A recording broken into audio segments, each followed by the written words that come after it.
Hello and welcome. Hopefully this is coming through solid. Um, just doing a quick audio check to make sure everything is coming through.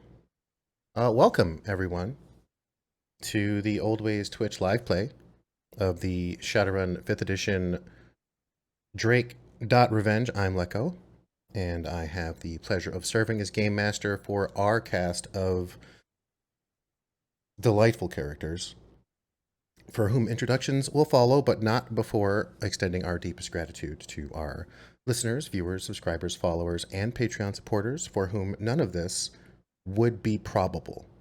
I don't want to say possible because we're pretty committed, but this makes it very likely. But anyway, to go ahead and get intro started, if I could, starting from the upper right position, I think it's that way actually. I have to look at the screen to figure out who that is, and apparently it's me. It's like I stepped on a social interaction landmine. Hi, I'm Millie and/or Bunny Hearted. My pronouns are she and her, or they and them. Either or is cool with me. I'm a trans 90s anime bunny girl villain and a VTuber and a total dork. Don't worry about it. I love tabletop games. I love Shadowrun. I love this crew, and I'm excited to be back playing Hollow Mercury today with all of you.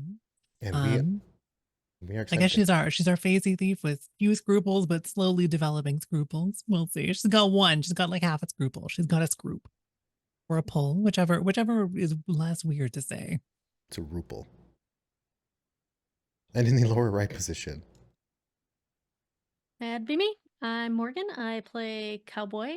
Our pronouns are she, her, and I, like to shoot things. My character, not me, but slightly Freudian, but I think we all get the gist. In the lower left position, just as violent. Oh, okay. Hello, I am Pesto Mystic, and I'm playing Rusty, an allergenic, rebellious Shadowrunner that likes to drive things like drones and stuff. It's kind of cool, and I am totally here for all the scruples. So many scruples to go around, and someone who is managing to hold on to their scruples by a thread. Tell us about yourself, last but not least, in the upper left position. Yeah, hi, I'm Mike. Some of you may know me from my various escapades in our Masks or Horror on the Orange Express campaign, or perhaps our VTM game, all on the podcast side. But I am your chief catalyst and also the creative engine behind the Old Ways podcast and Old Ways Entertainment. And tonight, for you and all of you listening and watching out there, I'll be playing Saint. Our pronouns are he, him. And realistically, this is all going to go very bad. It's just the question is, to what degree? It's not a question of whether you're paranoid, it's whether you're paranoid enough. Hey, is that a big cowboy hat? I was gonna say you're breaking out the big hat for this Or, one. okay, so either you got a big hat or you shrunk. One of those two things is true. no, it's just my cowboy hat. It can't fit over my headphone, my headset. Oh, it's a trick of perspective. Nice. Oh no. So to kind of bring everyone up to speed,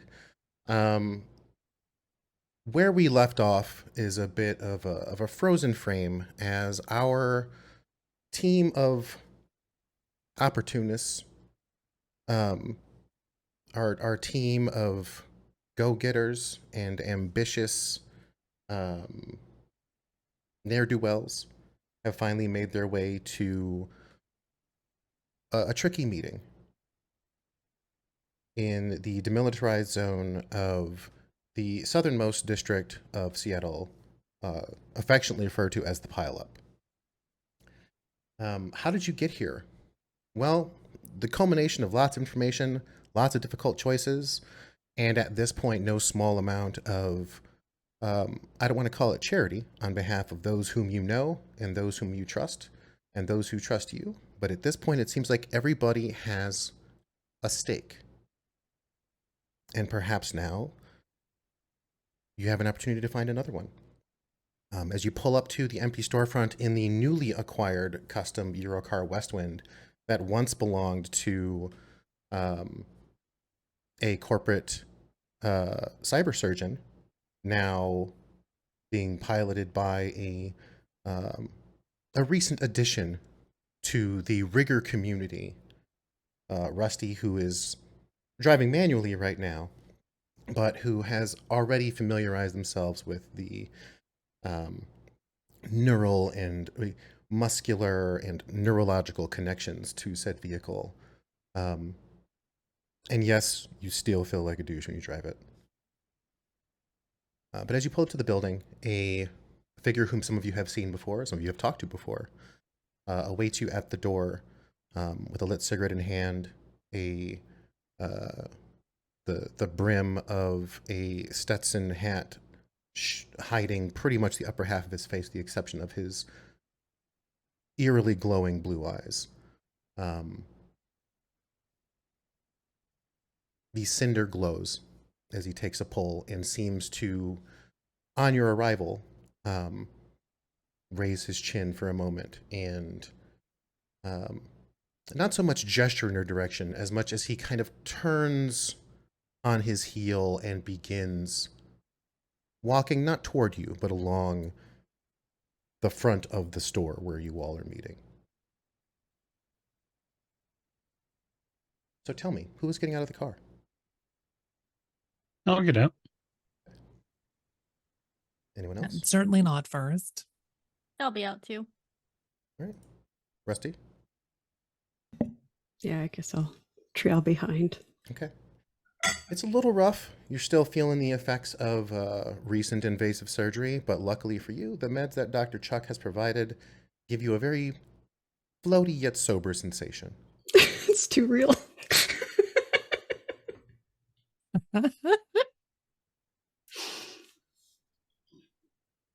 As you approach, he rounds a corner and doesn't disappear out of sight. He seems to linger just on the edge of the building, waiting for you to kind of come around. And as, you know, why don't any of you who are at all concerned for your safety and well-being in the militarized zone, would you like to observe in detail or perhaps give me a perception test of some kind to let me know exactly how concerned you are about what's happening in your immediate vicinity? Sure. Yeah, that sounds good. Pretty darn concerned about my immediate vicinity. Excellent. So it'll be intuition, perception Perception. for anyone who is rolling it. Do. That is 2 successes. I see that. Oh. Oh, I still have all my wounds in my sheet. That's why I'm mangled. Never mind. Mhm. Like, why is this roll so broken? Oh no. Yes, some of you are operating with a little bit of impediments. You may be at just above dead or not, depending. Do. So we got 2 successes from Michael. Can anyone else report your successes? Or your roll if you're I rolling? can report. No. I got 2. Holy shit. Apparently I can report 5 successes. Love it. Rusty? Oh, I'm so sorry. What am I rolling? Intuition, I don't have. perception Okay. with your wound penalties in mind. Okay. So I believe you're operating at 3 boxes above dead. Okay. Yeah. Which should put you I like mean- a -2, I believe. Okay.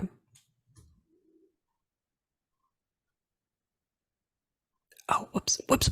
I'm there. I'm totally. Yeah. Okay. Yay! 1 success. Very good. So, Rusty, it's very dark and very scary here. The last time you met this person, they made someone boil from the inside directly in front of you. So, you're a little more concerned with them than your surroundings at the current time. Cowboy and Saint, you are not only watching this person's movements, you're watching your area. You realize immediately that he's looking to break sight lines from both the street and adjacent buildings. It looks like he's trying to get into an area where you all will be provided with some shade in the night and even some cover from those who might look on or drive past. Hollow Mercury, you catch in the small amounts of light that are here, like busted street lights, the occasional flashing neon sign, and the moon through the smog. give you a really clear indication of how much work this person has had done. When he goes into the alley, you can see the side of his face. You see his neck into his collar as like the breeze catches his jacket.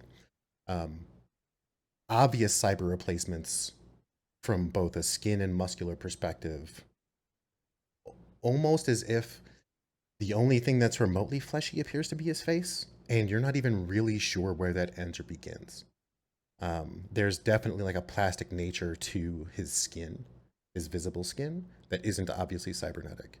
And you can see at places where the coat breaks, like at the wrist or the flow of his pants, you can see the sheen of chrome around his ankles and his wrists and his collar.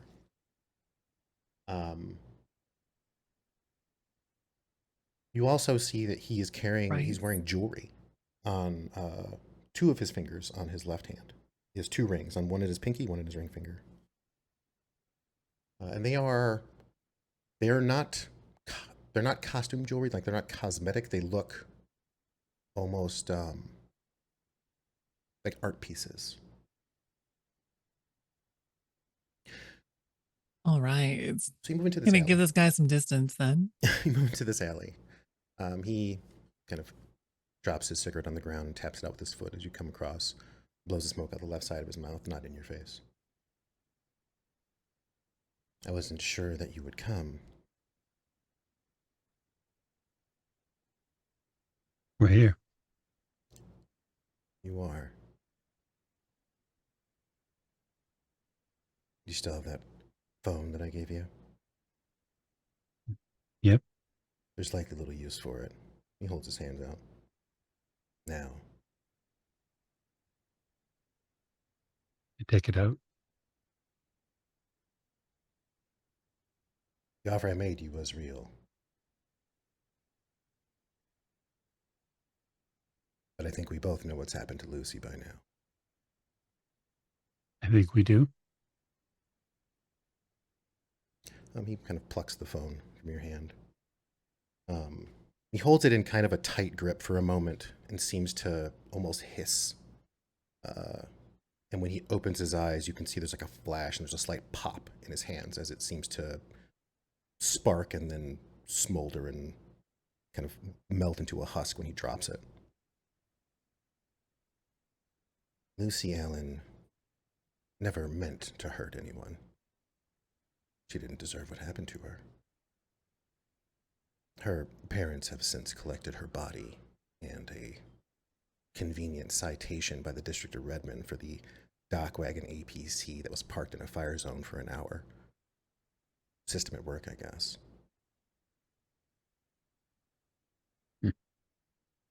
Look, I'm not going to bore you to death with all the lore, and we are running short on time. But here's the stink of it. The thing you're carrying around was never meant for us to use. It was meant to be the instrument of a creature vastly more capable than you or I or any single member of the younger species. Renraku sees it as another plateau to reach, a library of utilities and their ascent to technological utopia. You have practical applications in mind. Kleiber, who I'm assuming Anatoly told you about, Vanessa, intends to use psychotropic conditioning on its personality to keep it in line and to teach it unwavering loyalty to Renraku and its purpose of the arcology. It's why I tapped Lucy. Lucy saw it as a way to cash out. I put her on that path, on Kleiber's radar. And the money was real. I didn't deal with her directly. Hamfist was my go-between. The shooter that killed Lucy goes by the classy alias Orifice. His operations detail is that of a cleaner, extermination, and sanitation. And he's not operating alone. He looks around for a moment. He holds up his hand and seems to kind of close his eyes and murmur to himself. And you feel a breeze kind of whip through the alley. Did anybody end up picking up astral perception? Oh, absolutely. Do you have the sensing skill? Let me take a look. Do. I don't know that I do. You mean dangerous? Are you talking danger sense? No, sensing is a skill. It's a magical Oh. skill that magicians use to Sensing. Oh, examine auras. No, I didn't. I didn't take. I just took astral perception I- now, so I'm I'm sure. gonna go into it. So go ahead and roll intuition for me. Sure. Do. Tuition is 5.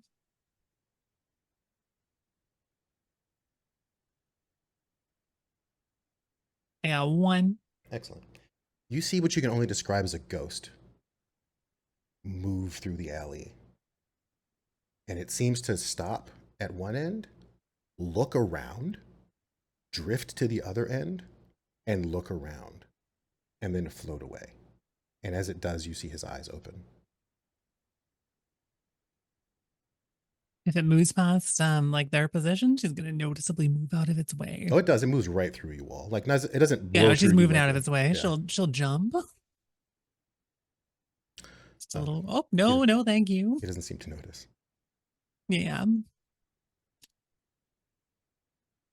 He's a member of a team of Shadowrunners who have decided to try to contain the situation and eradicate any hint of what might remain of Drake's plans. And the leader of that outfit is one badass sorceress, a legit draconic channeler named Akimi Todumasa. Why am I telling you all this? I usually assume someone monologues before we're all about to die. So, I want you to understand what you're what dealing isn't the with here. trids, you know? You might have come in on the wrong side of this. And by wrong side, I mean you were hired by Renbraku. You understand that now, don't you? Yes. I'm not going to say that I'm the right side. Anatoly would tell you that I'm a villain. I'm a traitor, a liar. Think. And I suppose to some I might be. But these are desperate times. And the friends of the man that ended Drake's career are out to kill you. Or at least stop whatever you might have planned simply because of what you're carrying.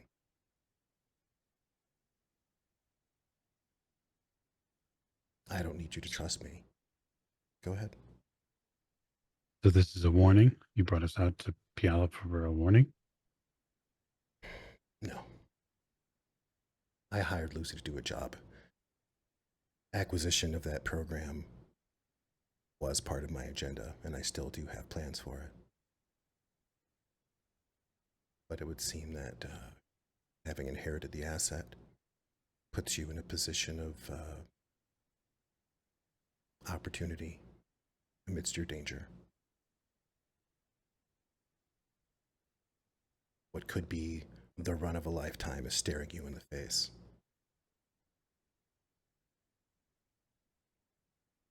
But the people that you will need to steamroll are the kinds of people that Shadowrunners talk about, that Shadowrunners think about becoming. These aren't people that are doing things because someone's paying them. These aren't people that are doing things because some corporate board has moved some pawns in the background. For them, it's personal. For them, it's revenge.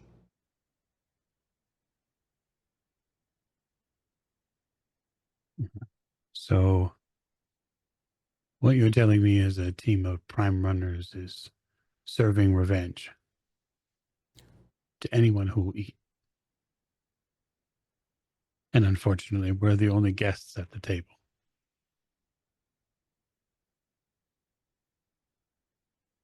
Look, Kimmy hated Drake with a fiery passion. So when she signed on with Armitage on his quest for revenge, which is how this whole thing started, her vendetta is what sealed his fate. Her vendetta is what got Lucy sawed in half in the Barrens. If even the essence of something that smells like Drake crops up, her crusade will not permit it to exist. She'll destroy you, me, and anything else in her way. We don't know what others she's hired outside of Orifice.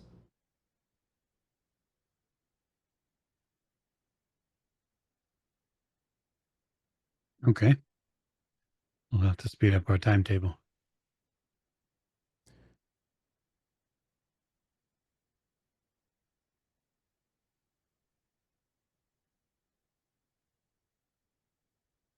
I'm still not over that name. I refuse to be killed by that guy. Just for the record. You don't have to be.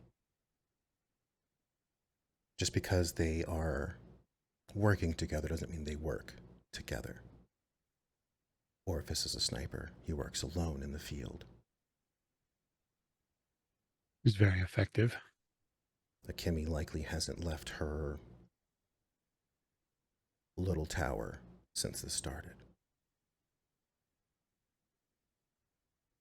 Now, I can't pretend to know what designs you have for that program.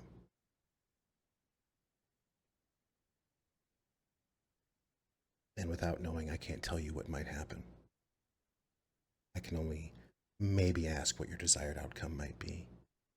And only then could I figure out whether or not we can find a way to help each other past this. Unless you just want to surrender it to her, in which case she may just leave you alone. But I doubt it.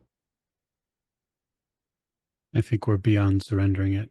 If we were going to, we would have gotten the payout and been done. This is frankly worth a little Can bit only stretch more. so far. Yeah. For me, the utopia that they're building is false. It's not about a utopia. It's about them trying to build one step closer to goddom.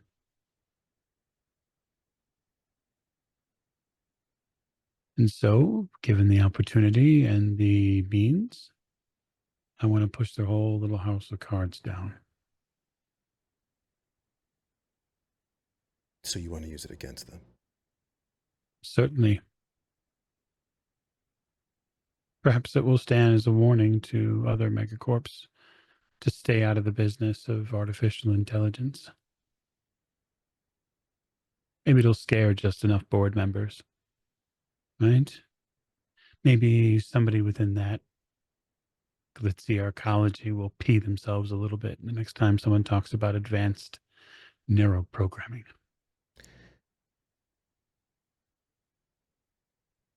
It's a pretty tall order for a gun that, while loaded, you may not be equipped to fire properly. Because what might happen, say you release that thing into some system and it starts chewing away at whatever they happen to have there. At some point, it's going to reach the environment that was created for it. That's all they'll care about. Everything else can be recovered. But if it could be guided, it could be... I would not be so arrogant to assume that you or I or any one of us could hope to command that thing. But there is someone who might have been able to. And it's not his creator. It's the one who provided it with instruction, the one who molded it into what it became. But Drake is dead. Anatoly's of no use to you in that regard. I'm sure you realize that by now. I do. So what if I told you that maybe there was a way that you could get the access that you're looking for to this thing so that you could direct it at this prison you want to take down without this blowing up in your face? I'd probably say more often than not, it's going to blow up anyway. No one gets out of this clean. Come now. This isn't my first travel around the sprawl. Someone will have to pay a price. Well, there will be a price for sure.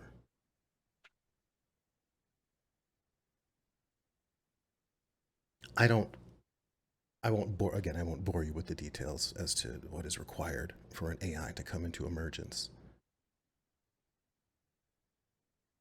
But it's not going to become what it is until it is there.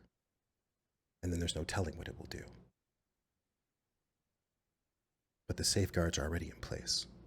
And without any sort of command protocol, you're hoping that its wild nature will be able to overcome the safeguards they already have in place in the home that they've built for it. You need to find a way to change gears. And I think I have a way to help you with that. And now you want to be helpful. No. I think I can help you succeed in your agenda, and I think you can help me succeed in mine. I think you can pick up where Lucy left off and see this thing through. Okay. Considering what you're asking, well, considering what you're hoping will happen.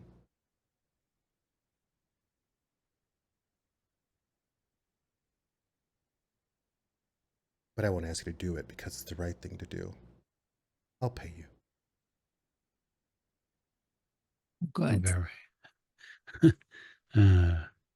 You'll pay us. Well, yes. I'm not asking you to do something personal. This isn't a vendetta for me either.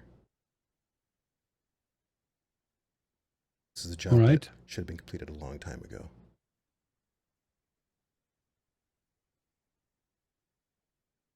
I had some theories on how to get in, but if you have a more effective way, We should move. I nod.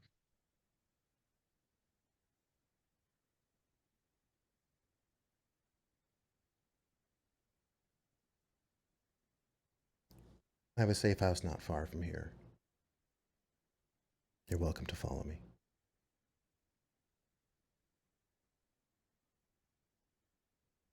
He strolls out of the alley.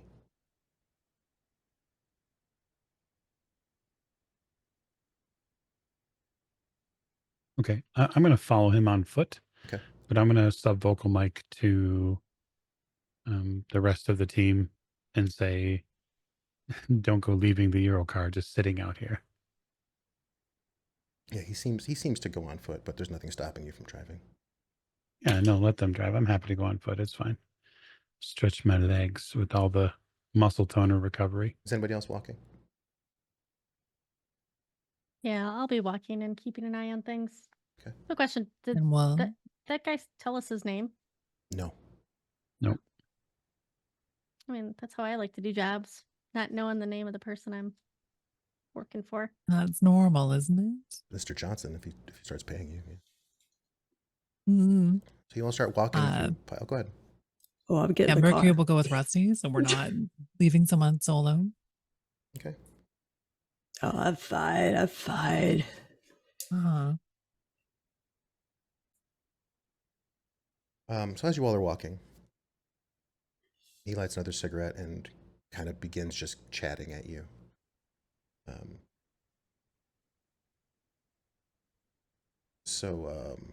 a lot of things kind of led to the creation of that little contraption you got your hands on. It goes back to honestly, an age before our own.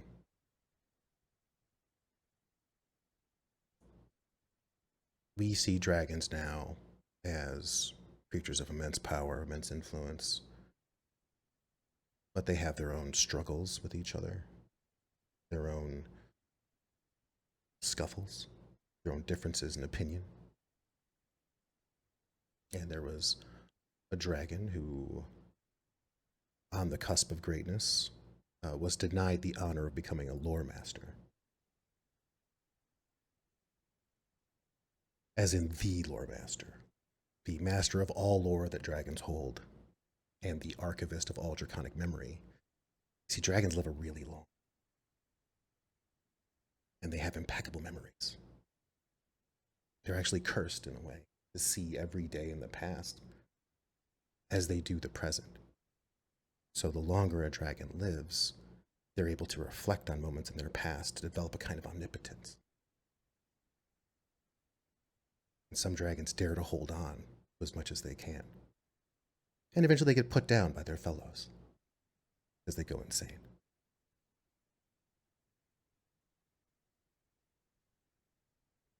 So instead they offload them, those memories.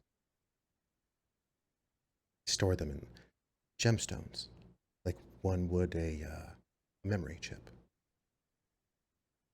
Crystals, given form and function by the primal energies that are essential to their existence. And the lore master is responsible for collecting and protecting, well, hoarding them. Do you know who the current lore master of Draconic Memory is? And chuckle. You've likely seen him on television. Some people call him Cloison? Big D. Yeah. Hmm. He's held That makes sense. He's held that title for many ages.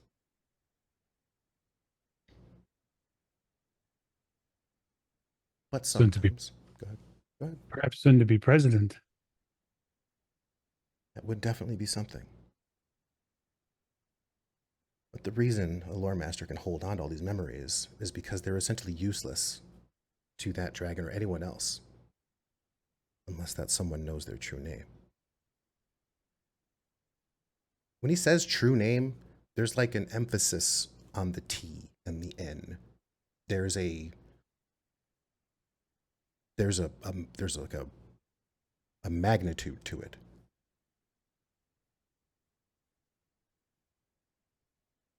You could consider that kind of a passcode to access those stored memories. Hmm. Anyway, Drake didn't think all that knowledge should be placed in the hands of a single dragon. So his memory crystal and those of others that were like-minded never made it into the Horde.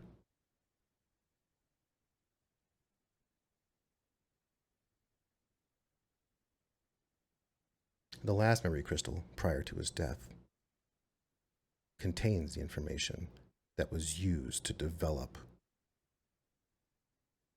the disposition of the tool that you have.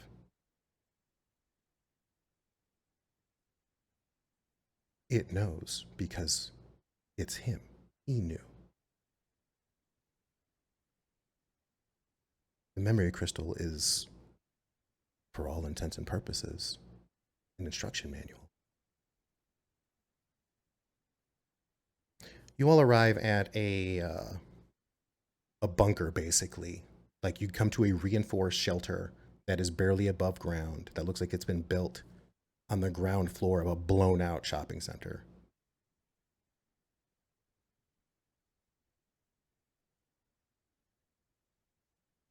He rolls up his sleeve and reveals like the forearm and hand of a cyber limb. Opens a panel, goes to the door, takes out a wire and plugs it into his arm. How long? Just a moment. You hear a few beeps and the kind of concrete door shudders for a moment and opens.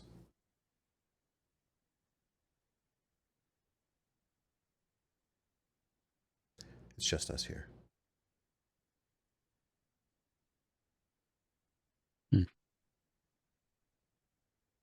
How long have you walked the path?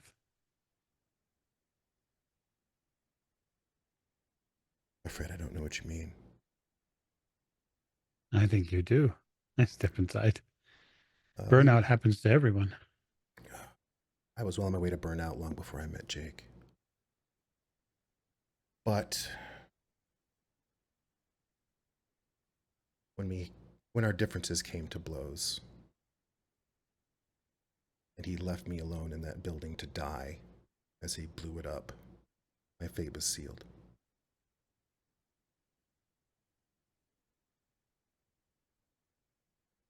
So while he got a second chance in a morgue thanks to a shapeshifter and a dog spirit, I got surgery and 2 years of recovery. There's a place for you to park outside the shopping center. Do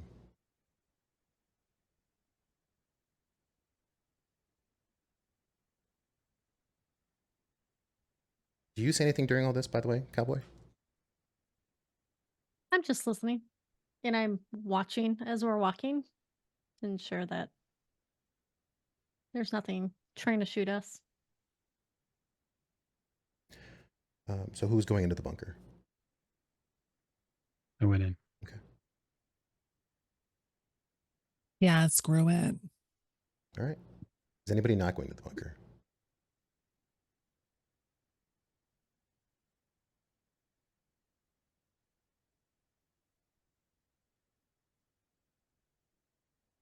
I don't Come really sure what to make of on. those faces. Yeah, I'll totally go with a bunker. Can I leave my hunter drone by the car? Sure, absolutely. Okay. Okay, If he then was I'll go gonna in if kill you're us, he leaving could the have drone. done it in the alleyway.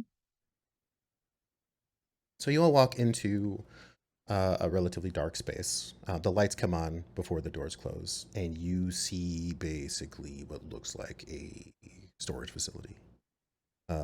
You see armaments, you see arms, you see ammunition, you see armor, you see fetishes, you see magical equipment, you see a laboratory. It's not a huge space. It's maybe the size of like a 2-bedroom apartment. And it all goes down like into the ground. Like the slope continues to go down as you as the door shuts behind you. My little home away from home. I see we have the same decorator. Concrete moves easy.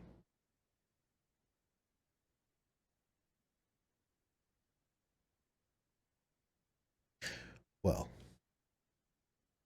I don't know Drake's true name.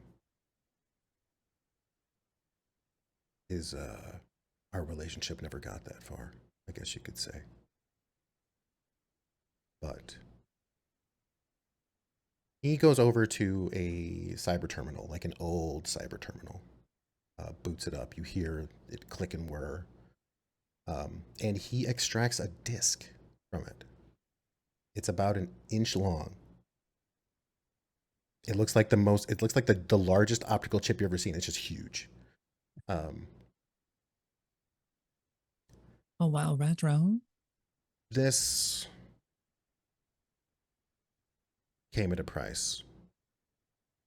But I think after reviewing it, you'll understand a bit more to what you may have to do to,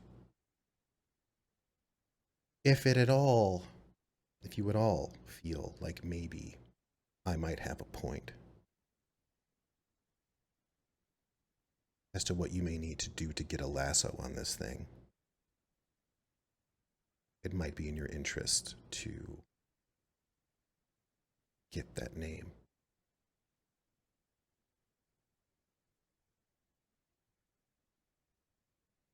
And so acquiring the name allows us some power over this entity. Acquiring the name will get you access to Drake's memory crystal. Those memories are what will get you the power that you're looking for. something funny about true names. He goes over to a bookshelf.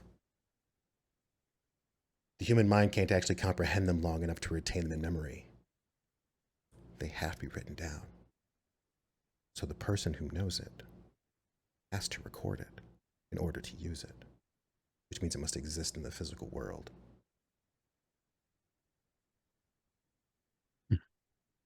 As if it's a check on their power. It's been used once, and only once as far as I know, and it was uttered to destroy Drake's corporeal form. He opens the book that he pulls down, and you see embedded in the pages is a weird crystal. It at first it just kind of looks like a long piece of ice, like faceted ice. And as the light catches it, you can see that every facet on this crystal is almost engraved, but there's no like etching. There's no texture to it. It's almost like it's engraved in, like embedded in the face itself. It looks almost like circuitry.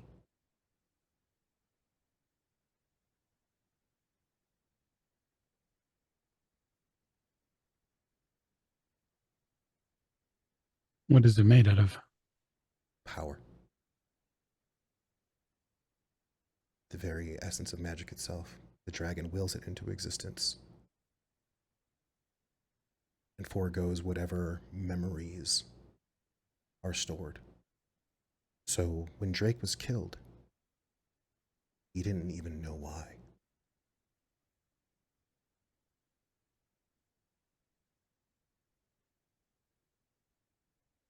He pulls it out.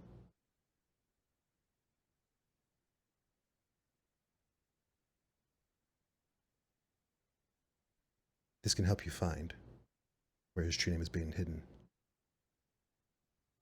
But I'd look over that disc first, because it will put you directly in Akimi's path, one way or another. You get that true name, I'll get you into Renraku. There's a team that's been put into play to clean up this mess on their end. Red Samurai.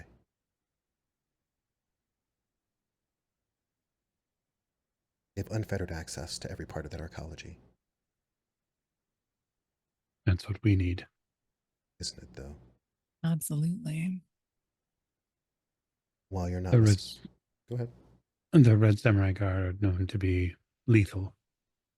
They are. In several different ways. You make this your problem, I'll make them my problem. I do like the outfits, though. They sort of stretch. Maybe we'll It's see. not really my color, but Well, What's not to like about black and red? if things go as planned, you'll have plenty of opportunities to try their outfits on. Nope. You understand? See? God. You understand what I'm asking? Do. Yeah, secure that dragon's true name. Simple. Direct. could be easier to be a cakewalk. Milk Right. run. And then, after we've acquired it, acquire all the heat of a famous and powerful prime runner magician who want nothing more than to slaughter every one of us in likely the most excruciating way possible. And we'll have to dodge her long enough to get into a hopefully mostly clean Red Samurai Guard uniform, and then probably spelunk our way in to a massive mega corporate structure with the ticking time bomb. One thing at a time. Simple though, eh? It's only like 3 Ah. steps. If only I wasn't such an adrenaline junkie. Yeah, just gonna elbow you, but you are. He gestures around. Consider this a down payment. This place and everything in it is at your disposal. You're going to need it.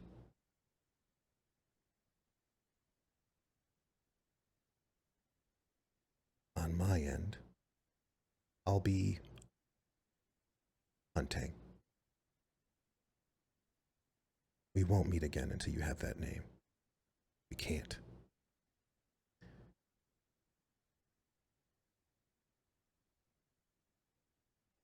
By now, Anatoly has told Armitage that I'm alive. Which means there may come a time where he is going to have to decide whether his quest for revenge is done, or whether he's going to side with a former comrade of his. That's the clock that you're on.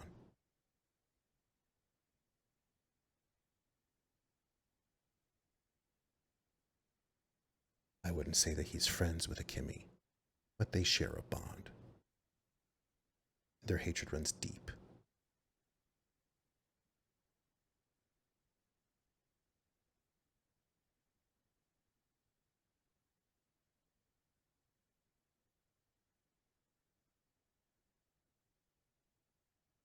My documents on Anatoly, Raitsov, and the experiment are right over there. He points to the pile of papers near the cyber terminal. Right. You should learn everything that they don't want to tell you.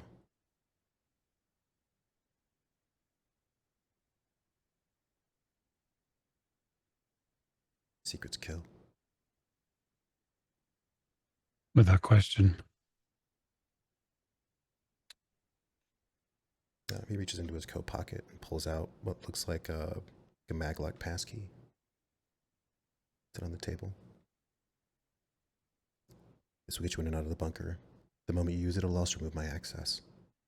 You'll be safe here. Even from me. Let's hope it doesn't come to that.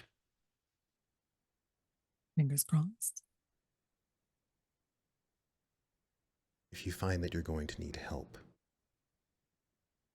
there's also a selection of potential assistance in my dossier that I would recommend you use.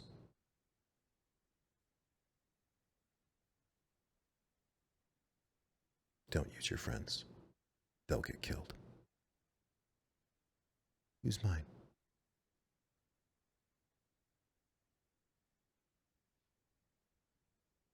He takes the hat off. At that point, you kind of see the full extent of the damage that was done to this person. You're not really sure. There's a brain in there. But even his entire face is stitched together with like seams. It's definitely not skin.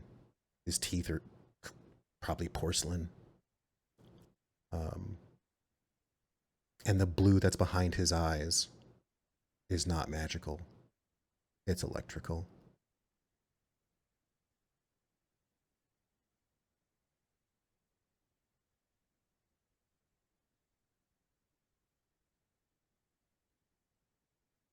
Does it look like his cybernetic work isn't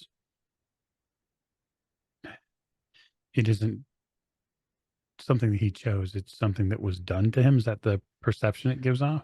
It looks like both. It looks like a lot of it was he's got replacements in a lot of places. There are some places on his body that have managed to remain somewhat organic, and you're sure that this clothing is hiding quite a bit of it.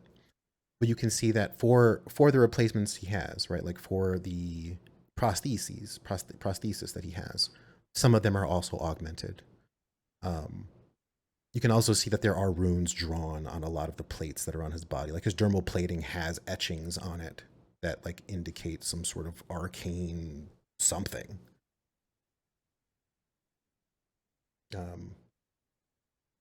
Yeah. And at his side, you can see he's not carrying like a traditional weapon. He's got sort of objects hanging from his belt.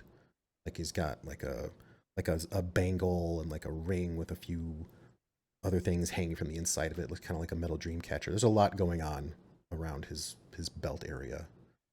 Yeah, well, I mean, I would assume, just given some of the stuff that's in my backstory, I would assume that if he's going up against people who are potentially mystically aligned, he's probably taken whatever protective measures he can to ward those folks off. That's my assumption.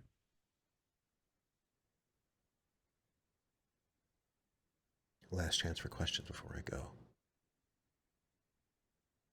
Given the optical chip and the notes, can we expect to be through that by party time? Oh, yes. Remember, just because they turn on the lights doesn't mean everybody's home. When and where you choose to act is up to you.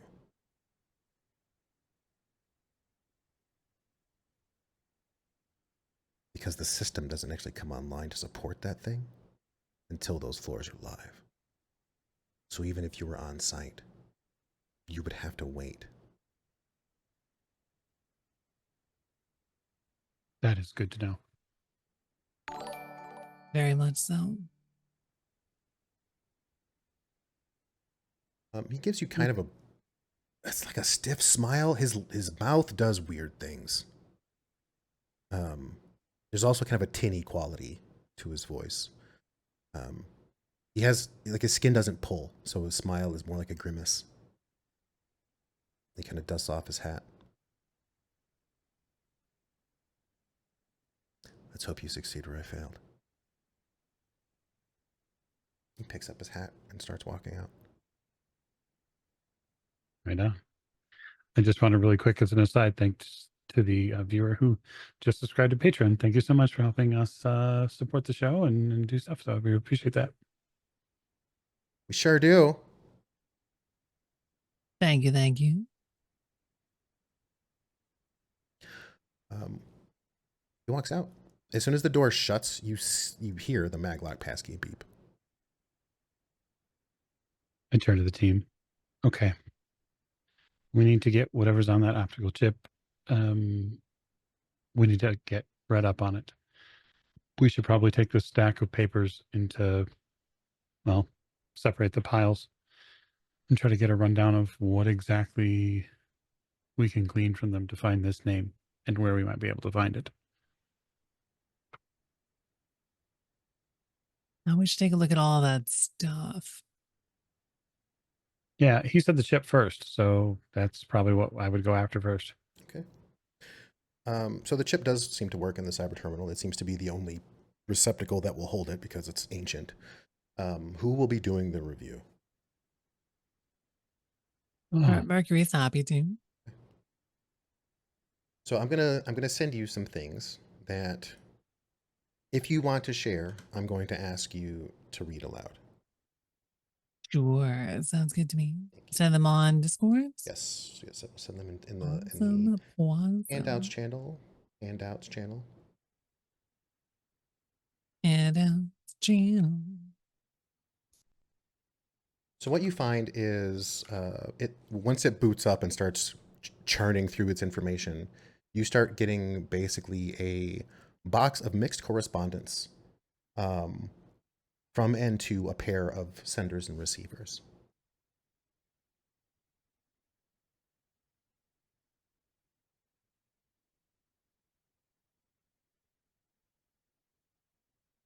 This is the first one that you find.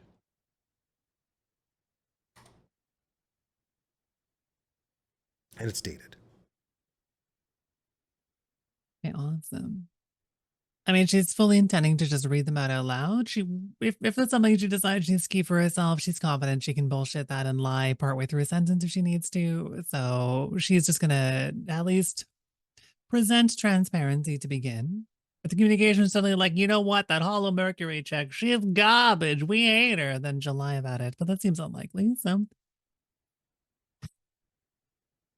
All right. So year one, February 14th, 2039. Oh, wow. My dearest Drake, these are some spicy letters, eh? As I sit under the moonlit sky, I find myself enveloped in your wisdom and strength. Your guidance has been my beacon. Blah, blah, blah. Path to power and enlightenment, your presence. Oh my gosh, I feel a sense of belonging I've never known before. Thank you for choosing me as your vessel, your voice among mortals. Ooh. She's gonna like put her feet up on the desk and like lean back reading this like she's reading a saucy novel. With every incantation I weave, every spell I cast, I feel your essence coursing through me. Together we shall conquer realms unseen and wield magic beyond mortal comprehension. I don't know, we're pretty good at comprehending. I am yours, body and soul, bound by a love that transcends mortal limitations. Wow, wow, right? Kimi Torumasa. That's who wrote that. Then my dearest Aki. Oh, I got a nickname.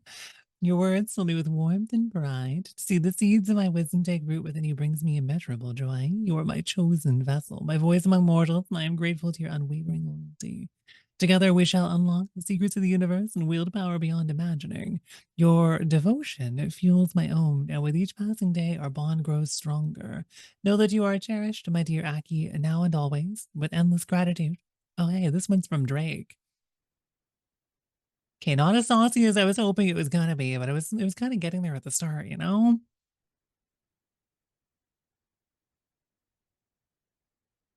They keep going. Oh, there's more? There's and- more. Hang on. Year 3. Ooh, May 3rd, year 3. My beloved Drake, as the years pass, our bond deepens. My devotion to you only grows stronger. Your teachings have unlocked hidden potential within me, and I'm in awe of the power we wield together with every victory we achieve. I am reminded of the unstoppable force we've become. Does anyone have like a drink? There is a full In the bar eyes of the here. world, I am but a mere conduit for the voice of the dragon, but in the sanctity of our private moments. Ooh, oh, hey, hang on, it's getting good.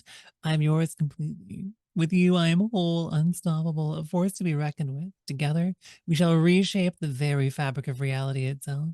Yours always, Akimi. Oh, it doesn't do like the short name. No. My beloved Aki. Okay, well, Drake's still doing it at least. Your love sustains me, my dear disciple. In your embrace, I find solace and strength beyond measure. Together we are unstoppable, a force to be reckoned with. Your unwavering dedication to our cause fills me with pride. As we bask in the glory of our triumph, let us not forget the path that lies ahead. With you by my side, I'm confident that we shall achieve greatness beyond compare, blah, blah, blah. Our love is a beacon in the darkness, blah, blah, blah, guiding us towards our ultimate destiny. Forever yours, Drake. That's a nice flowery language here, at least. This goes on for 10 years She will fully read the whole thing. until year 10. So she's probably been at this for a good, 20 minutes at this point. Got her feet up. She's got like, I don't know, a flask. Hopefully the flask is real at this point. It's manifested into reality. So she can be entertained during this process. Okay, year 10, June 6th. I like that day. 2049. My dearest Drake, with a heavy heart, I must confess the truth has weighed upon my soul for far too long. Oh no. Our love, once pure and unbreakable, has become tainted by the darkness of your ambition. I can no longer stand idly by as you seek to enslave the world in the name of the dragons. Wow. Yeah, that seems fair. Uh, I've seen the destruction wrought by your insatiable hunger for power, and I can no longer condone it. Our paths converge here, my love. I cannot follow you down this dark and twisted road any longer. Know this, Drake. I will not stand in your way, but neither will I aid you in your quest for dominion. And should you choose to continue on this path, remember that I alone hold the key to your undoing. Oh, hang on, this is important. For I know your true name, and with it I possess the power to bring about your final destruction. Farewell, my love. May you find peace in the darkness you so fervently seek. Akimi. My dear Saki, your words pierce me to the core. My dear disciple, I had hoped that you would share in my vision for the future, but it seems our paths diverge here. Know that I am grateful for all that you have done in service to our cause. Though it pains me to see you go, I cannot fault you for following your own path. Know that you will always have a place in my heart, my dear Aki, regardless of the choices you make. As for your threats, I am undeterred. The wheels of fate are already in motion, and nothing can stand in the way of my ascension. Farewell, my love. May you find peace in the world you so desperately seek to protect. Well, that's a hell of a lead. Guy's a jerk. Oh my gosh. Can't believe she put up with this for 10 years. That's where it ends. And that's it. But hey, well, we know who had the name at least. Akimi Todumasa.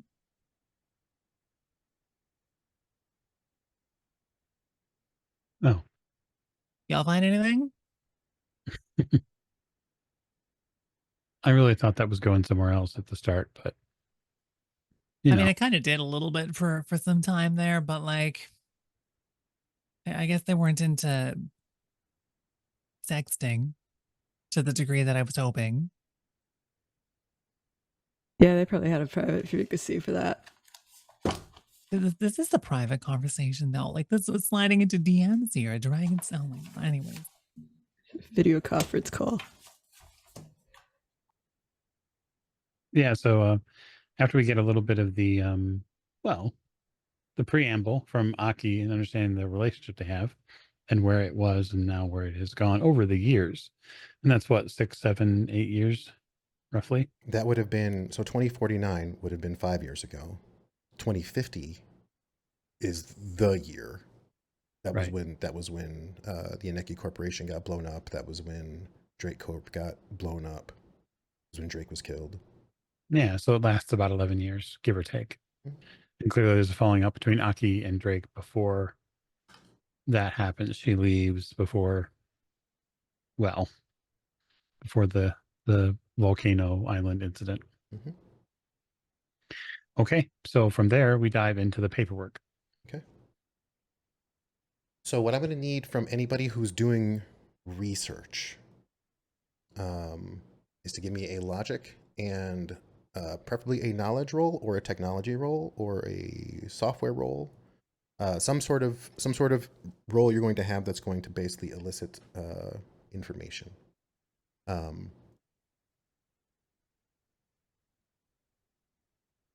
If you want to just assist others, you may do that as well, which is kind of up to you as to how you want to play it. Software, so Computer. either, yeah, well, certainly, but I would assume that Mercury's probably got a better overall computer than most folks. I'm just thinking about who should assist and who should lead, so.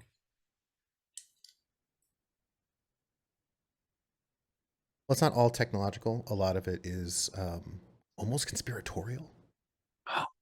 Right? Ooh. Like red thread, but not literal red thread. But why are these two documents here? What does this mean? Like there's a lot of that's going on right now. But could we make it red thread? Yes. Like I'm down. If you want to murder board, you can. That's That's what we're doing. It might make your jobs easier. No one will stop me. I'm murder boarding this. There's a convenient board for this in this room. Hey, look. Okay. So either Rusty or Mercury, what's your computer skill, roughly speaking? Computer, I've got 1, but logic, I got 5. Right. Okay. Dun, dun, dun, dun. 4 logic 4, so a total pool of 8 for computer. Okay, so you should lead that role for sure. Sure, happy to do so. So do you want people assisting to go first? Or how do you want to roll that? Leko. What's up? Oh, the whoever's making the primary role would make their primary role, and anybody who's assisting will make their assist roll using whichever skill they have necessary. The person who's being assisted can only benefit from an amount that would be equal to like 1/2 of their maximum. So whatever your maximum is for that roll, I think it's 4, right? You're 4 and 4 logic computer. Mercury. Yeah, it's 4 and 4. Right. So assistance, you can get a total of 2 from someone else. You can get 2 from as many people as there are helping you. Okay. So I'm going to roll logic computers then. Yep. And assist.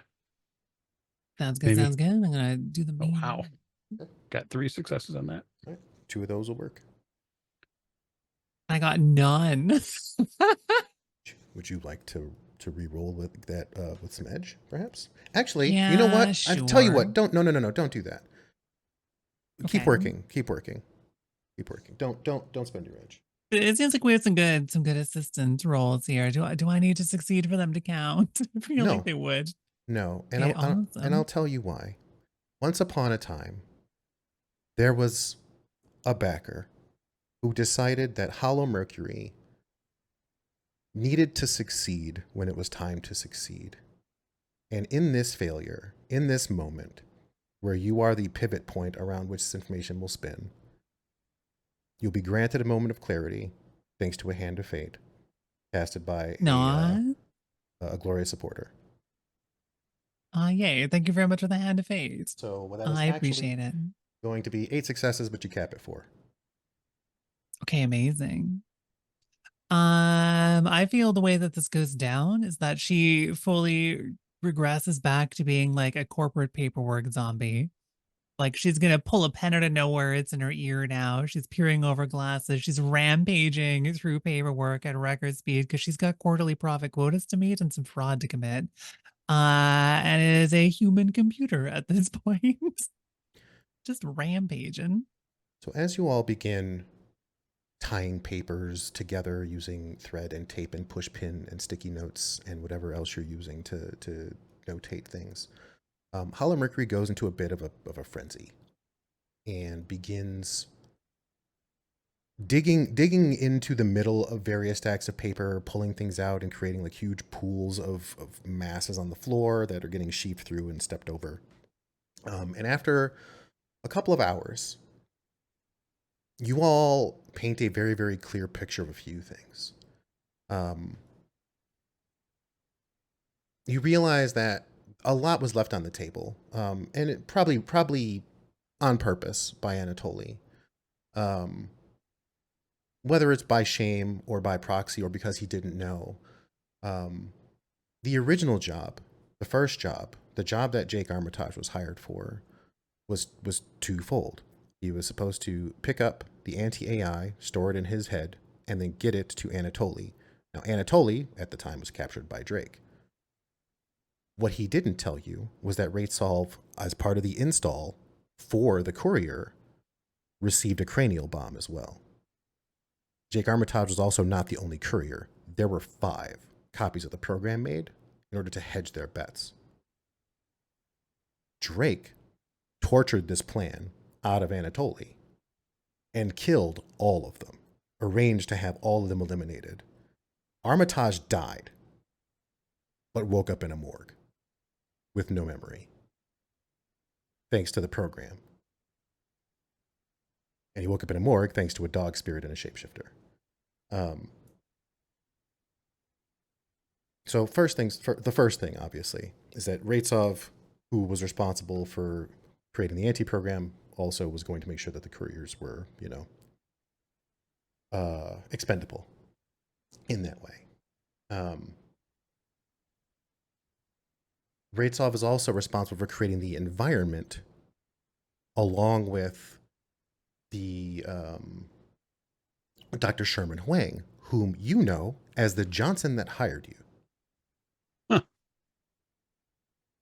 Sherman Huang was the fellow who initially hired you, the one who works with Vanessa Kleiber, who leads the AI division at Renraku. So Sherman Huang's specialty is virtual environments. You start putting together what your new Johnson was informing you of about the environment itself and how important it is, and the power that's required in order to create an environment where AI can not only grow but flourish. You see the power output estimations for the Renraku arcology and how they are on the verge of creating the first ultraviolet network. But they need more floors, specifically 10. Those 10 are the ones that are going live in a couple of days.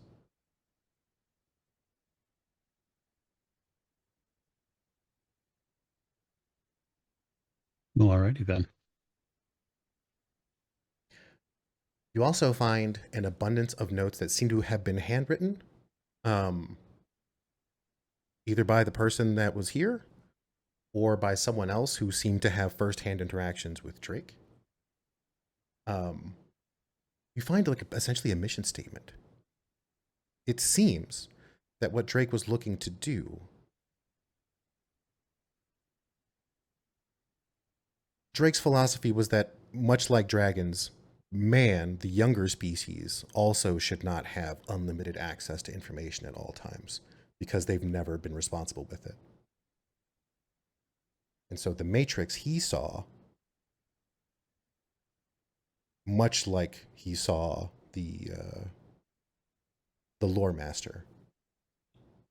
So he took it upon himself to try to become the lore master for humanity, to try to prevent man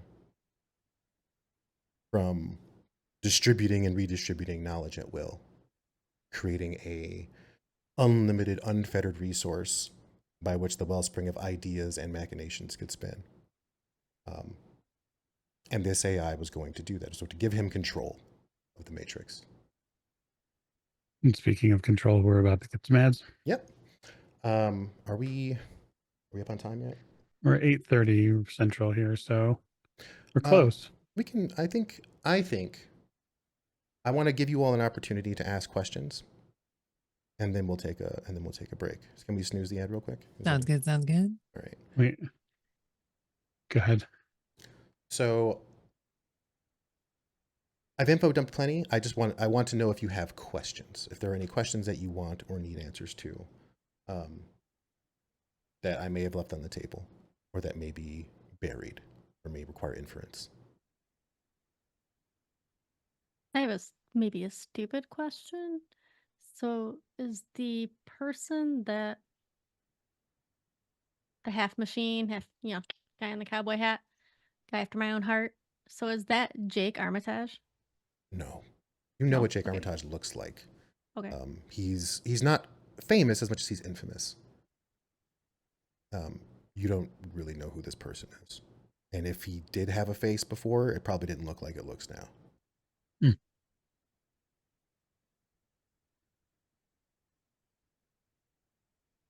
That's not a stupid question at all. No, not at all. It's a good question, especially given the potential facts. Okay, so reading through the notes and then getting the information off the optical drive that we have, understanding the relationship. I guess we're basically hunting for something that no one is supposed to find. That's what you gather, yes. There is an abundance of information on Kimmy and a number of other runners that were part of what looked to be an entire network of mercenaries that helped Armitage succeed in his operation, including Orifice, including Hamfist, including a decker named Steelheart, and a bunch of other people. Right. A lot of which are dead. Like, their numbers are pretty slim. Yeah, and I can only imagine we go poking around the old team, that's going to get Kimmy's attention real quick.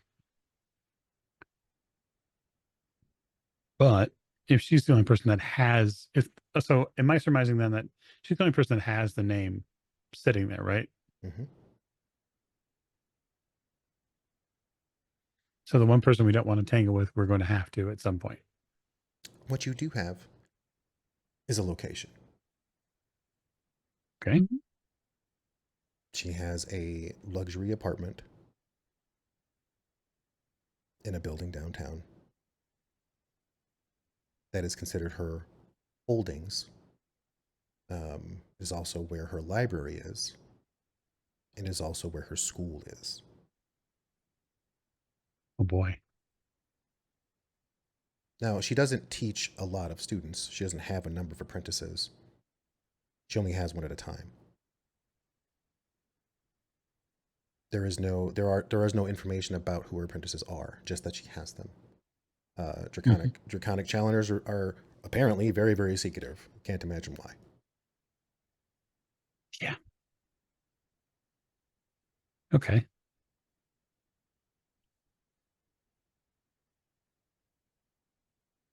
Yeah, it's probably the last place she'd look for us. Probably, yeah. You also get a bunch of notes on Orifice that indicate where he might like to hang out. He does frequent the Club Noir.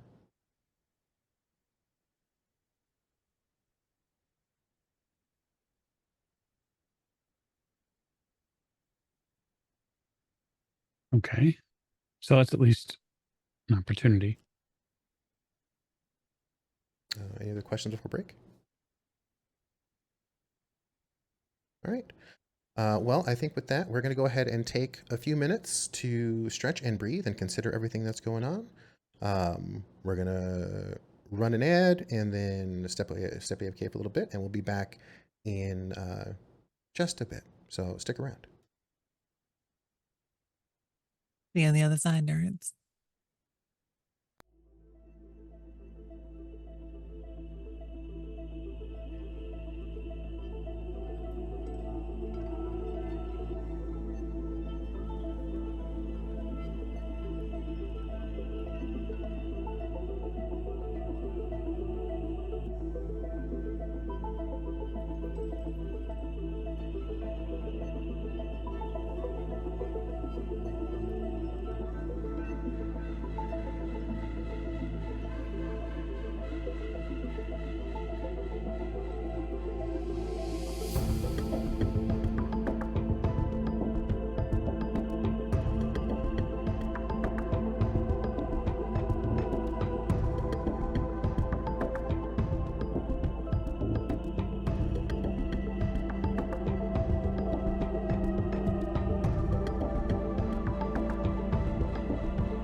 Welcome back, Shadowrunners, Daywalkers, Road Strollers, Road Scholars. Pink dice still on my screen. All Yep. right. So welcome back from the break. Hope you enjoyed the commercials. I enjoyed stretching my legs. We find our Shadowrunners once again in a bunker in the DMZ, surrounded by more information than they probably ever wanted to know, and more options than they probably ever needed to have. So for your reference, the contents of the bunker. For the most part, there are an array of weapons, armor, and accessories here that kind of cover just about everything that's in the 2050 book up to your locked availability, which I think is 10 right now. Mm-hmm. Yeah, 10F. So there's a few things that aren't in here. Like you're not going to find a case of APDS ammunition or an assault cannon or a laser. But there's a lot of stuff here. And that goes for magic equipment as well. Whoever this person is, they are an accomplished magician. There are ritual tomes here. There are fetishes. Those of you who are magically inclined will see that there are multiple like focuses here. There are what look to be weapon focuses here as well. All melee. There are no ranged weapon focuses in 2050. It's not really a thing.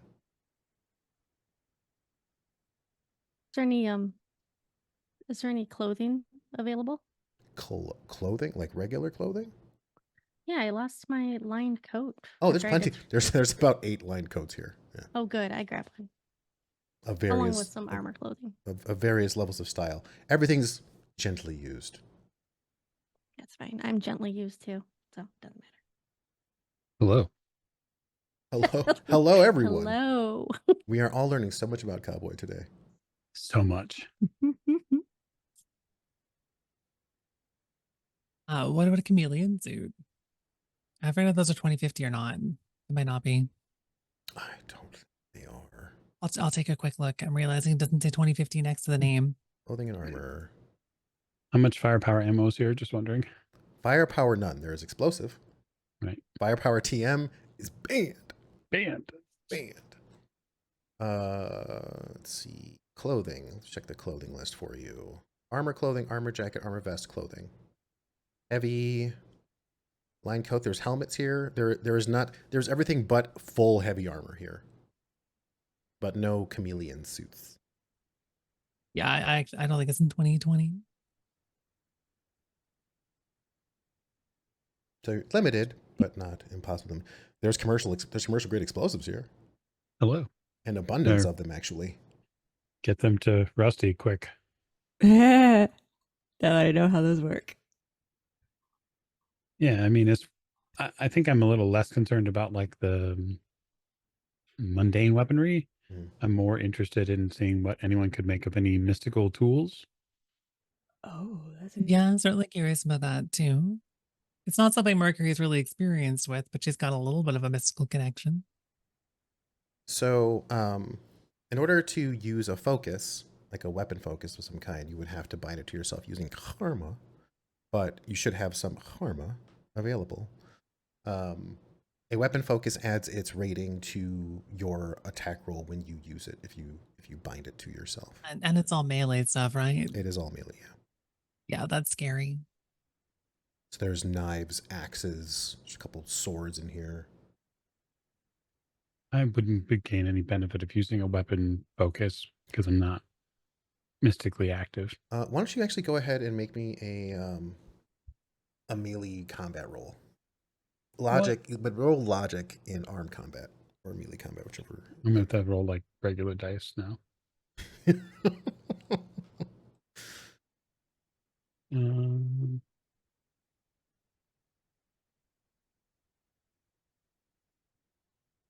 It's a weird pool. Mm-hmm.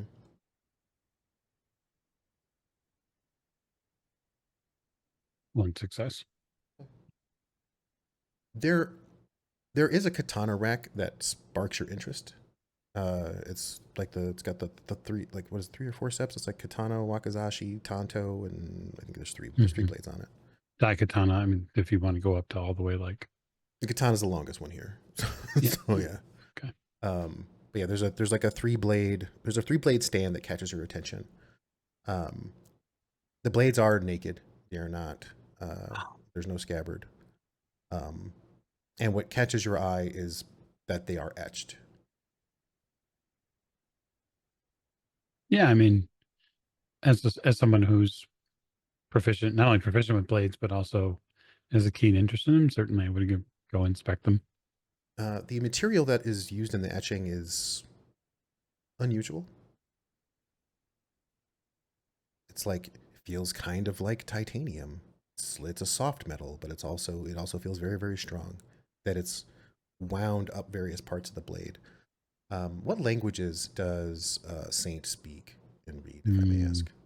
Well, I speak English, and then technically I speak City Speak, but my native language is technically Greek.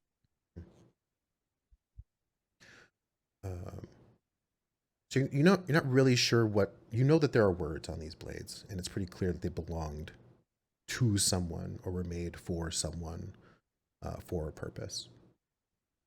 They seem to glint on their own. Okay, if I take I guess I'll just ask the room rather than going out and saying, "Is anyone else? Can you make there's something written on this blade?" And look around. Anyone here maybe help me decipher what language it is? Badlands?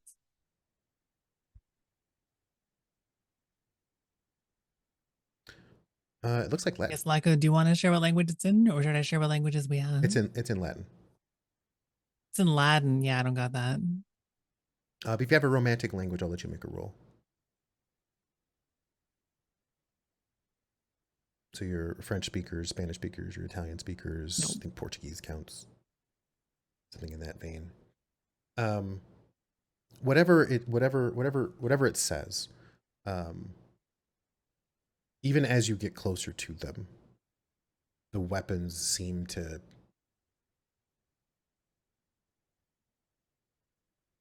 I don't want to say they seem aware of you, but they have a presence in the space that they take up. That seems rather strange. I'll get closer.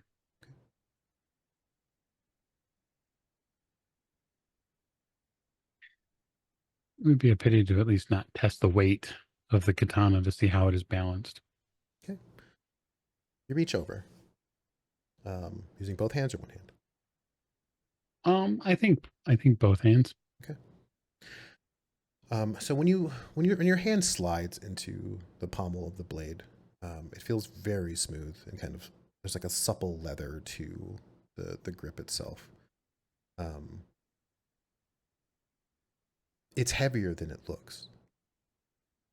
When you pull it, when you start to pull it from the stand, the weight of it catches you off guard. It's not unbalanced. It's dense. It's made it, and it seems to be made for someone who is strong enough to wield it. When you get it off of the stand, it makes your hands warm. Your hands warm as you grab it and kind of get your fingers around it. Not in an uncomfortable way, and not in like a clammy, sweaty way. But there's something there. Can you give me an intuition roll again, Hollow Mercury, if you would? Hmm? An intuition roll. Intuition comment. Okay.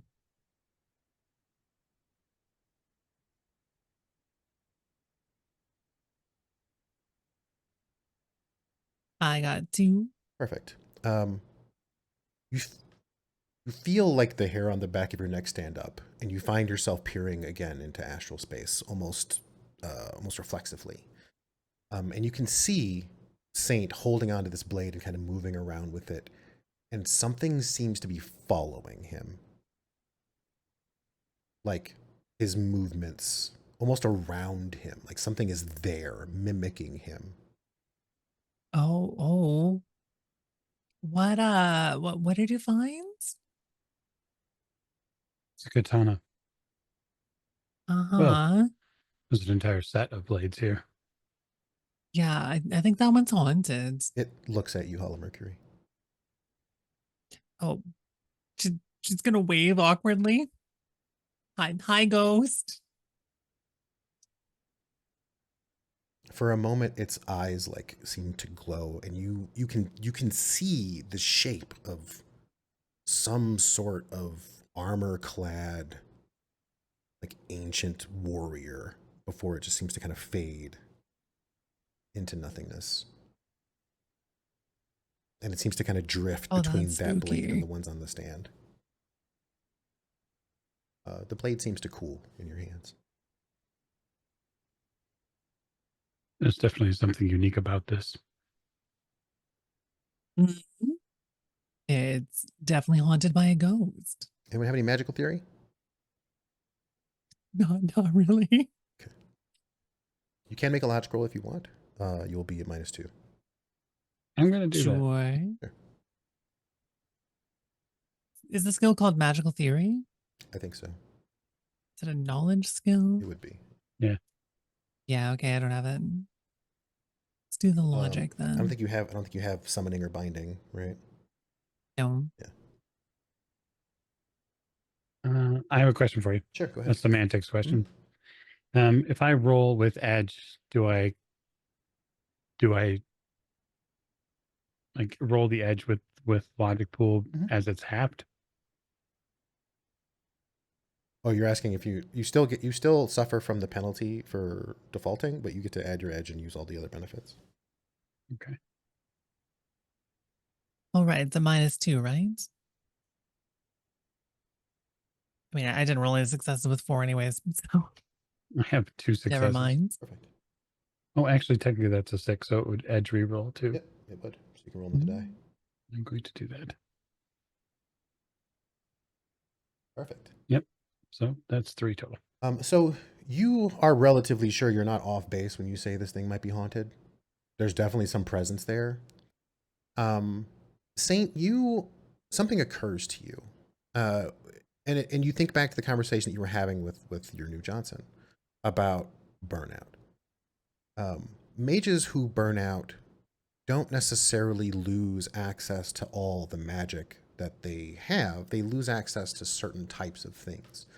And there are ways to work around or within or outside of the bounds of their limitations, often through the assistance of things like spirits.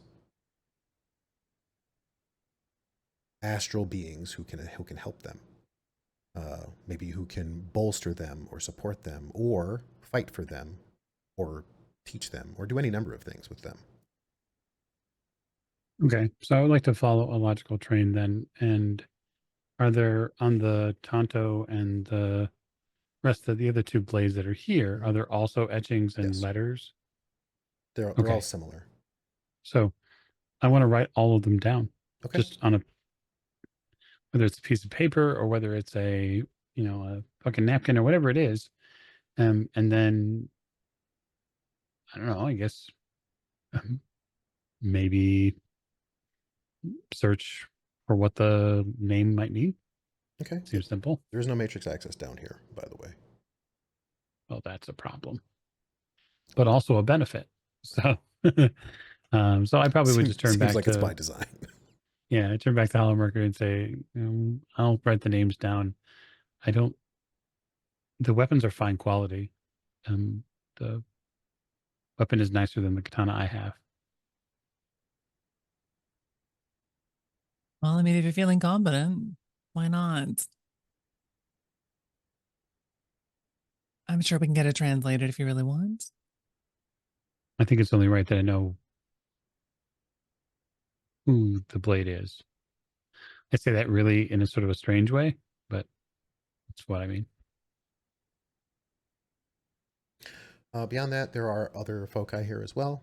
Some things just exude power. Like when you're looking around on the astral plane, you see a lot of these objects just reek of power that might be utilized. Anything that feels defensive? So that's not quite how. So the way focuses work in Shadowrun is unless something has has a spell locked on it or has been created with a spell embedded in it, it just kind of that gives you more of something. So like a power focus Right, gives you okay, more okay. magic points. A I've weapon actually never focus played a magic gives user you in more Shadowrun, so weaponing. A summoning focus aids you in I'm summoning. learning. Now it's not to say that there aren't items here that are peculiar. To know whether or not something is defensive in nature would require you to examine its aura, which is in a sensing skill, which as of right now, you are still coming into your own. You're just now peering into the astral plane. So deciphering auras might be tricky. But Yeah, absolutely. if you're asking, is there a shield down here? The answer is yes. Is it Ooh. magical? You don't think so, but there's definitely a shield. There's like a riot shield down here. There's armor and helmets.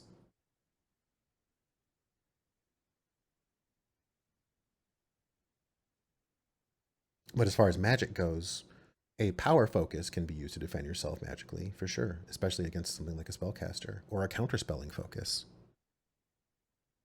You would just have to figure out which ones are which. Yeah. It's not exactly our field of expertise at this point, so we may as well throw them all in the truck. I think at this point we should begin to take a standard inventory of what's here and utilize this as a resource for whatever we can. Okay. So what is following your inventory? Mhm. Which, I mean, essentially there really isn't a whole lot for me to tell you other than it's kind of a shopping mall for you. There's not a whole lot that isn't here that's outside of the bounds of availability. It's kind of a question of what seems sensible and what can you carry and what can you afford to use.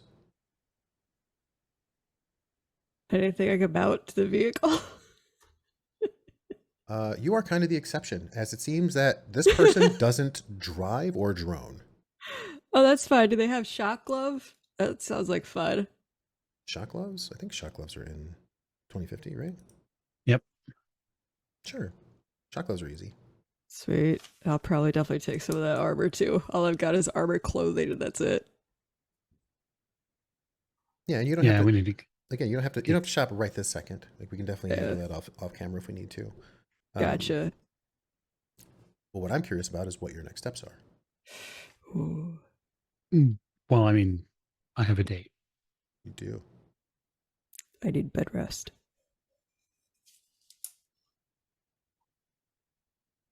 I really think we need to get rid of Orifice.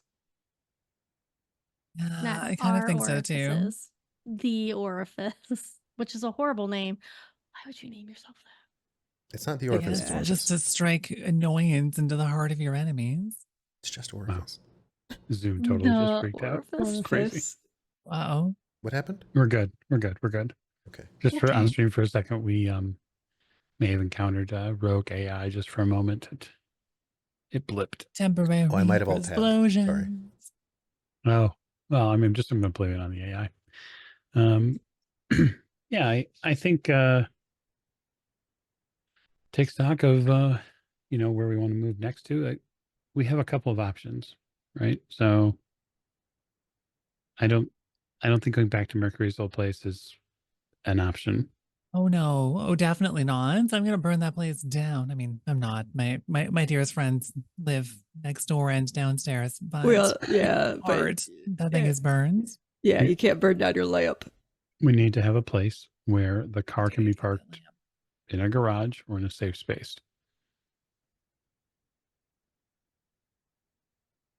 I'm I mean, willing. the house sugar provided isn't bad. Yeah, I think we should utilize it.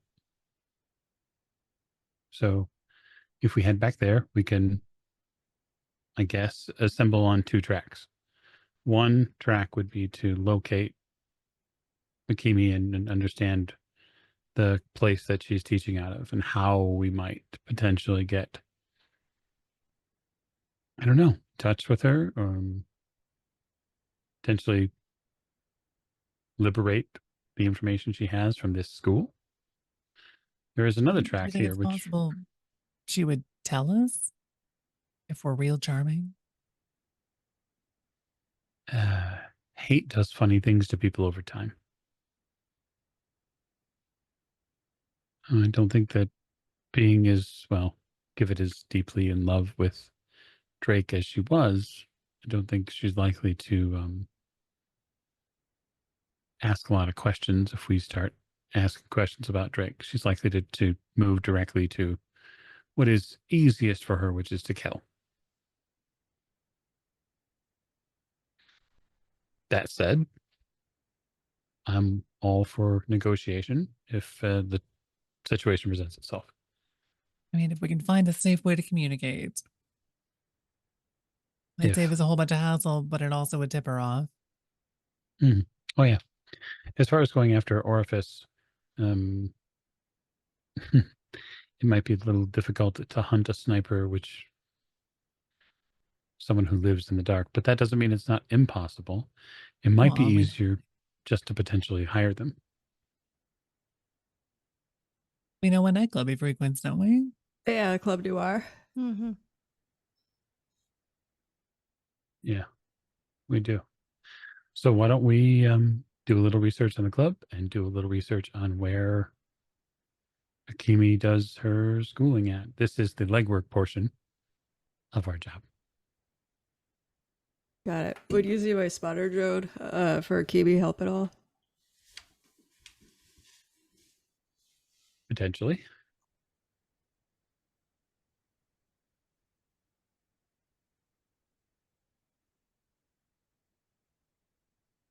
So what is so are you all heading back to the house? Or are some of you heading back to the house? Or are people staying here? So as of right now, it sounds like you all wanted to do some research on the academy. So that's going to require you to go out into the meat world that is not this bunker. One of the things Yeah, I think we're planning to head back to the house and then split up from there.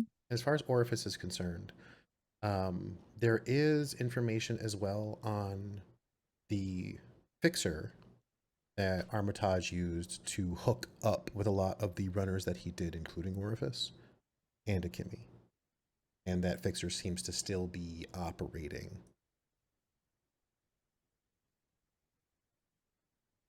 Okay, so there's another option.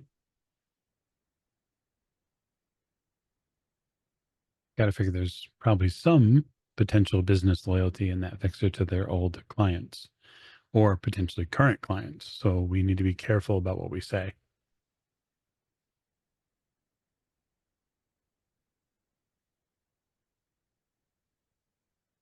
Okay. So all four of you are heading back to the house. And then Saint is going to get ready for his outing? Or is... Yeah. Okay. Yeah, once I have matrix access, I'm going to start trying to piece together the name that's on this blade or these blades. Are you going to use the deck that you have there? I mean, it's here, right? There's a deck there. It hasn't been reconfigured yet. Yeah, that's true. So it's still a French-made icon. We could poke it on routes. So you're not late for your date. I will poke the French maid en route. Ooh la la. So go ahead and roll computer plus some matrix search. So browse. Or hold on, let me double check. I actually pulled the charts for this just to be sure, because 2050 is different from 2075. Let me make sure I'm doing this right. Matrix. Utility. And then who is doing the browsing? Yes. Will it be me or will it be Mercury?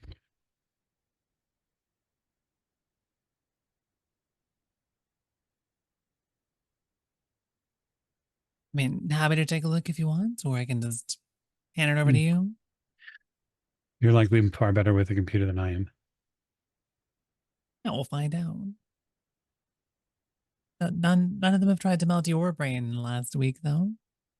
Right, because I didn't hook up to them. Right. See, that makes you better with them.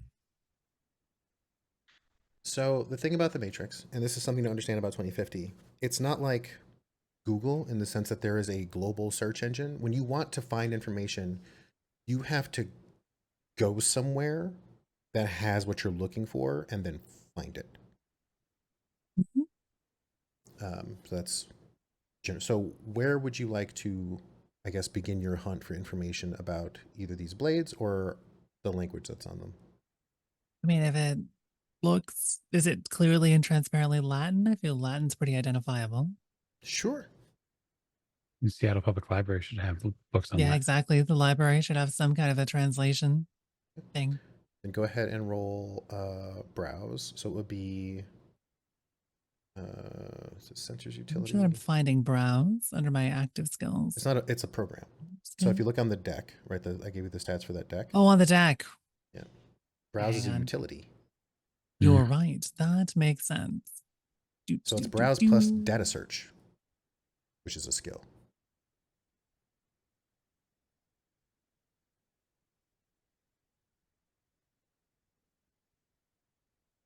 Browse 5 plus data search.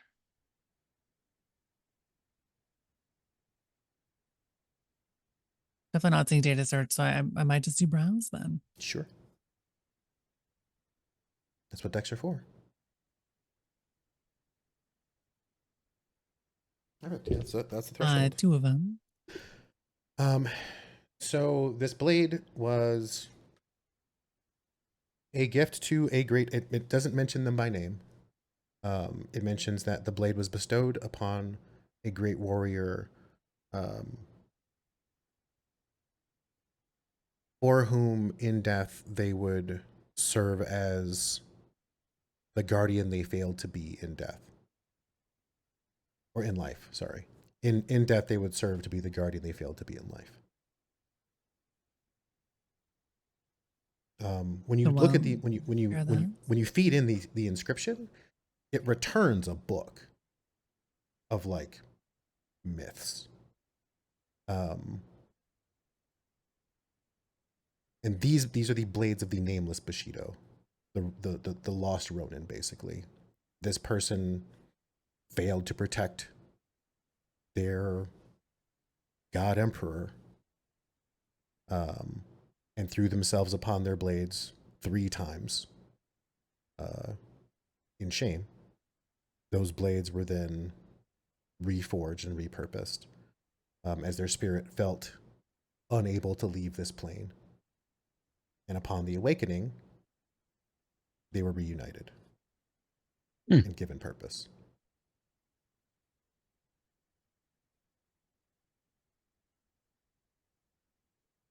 Some pretty dramatic swords then.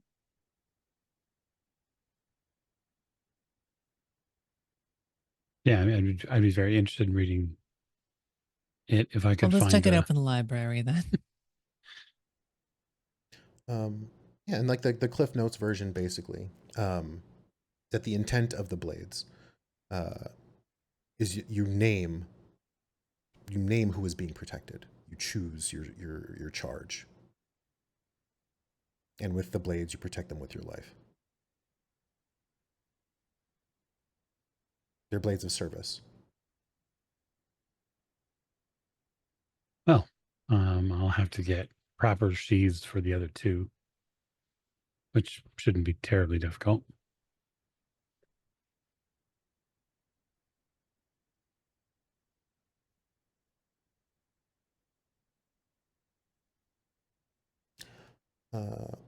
But that's what you get on them right now. You can get access to the book. It's not that difficult.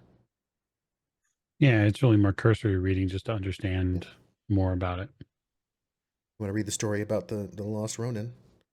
So those of you who are at the house, you are going to be piecing together some manner of legwork. When you return to the house, it is still dark, it is still quiet, it is still quaint, it is still the middle of the night. The garage is very clean and also very quiet. The neighborhood is very sleepy.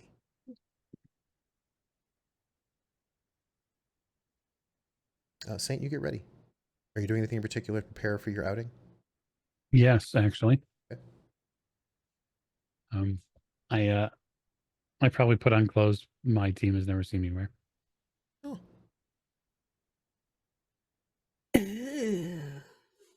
Why don't we hear about them? Describe them for us. Well, it's they're form-fitting clothes, but they're tray chic form-fitting clothes meant to accentuate all manner of things. With that muscle toner, it should really pay off. It's a little snug in not a bad way. It's definitely more fit, less form. Right. Right now. Right. I probably have to adjust my breathing. Yeah.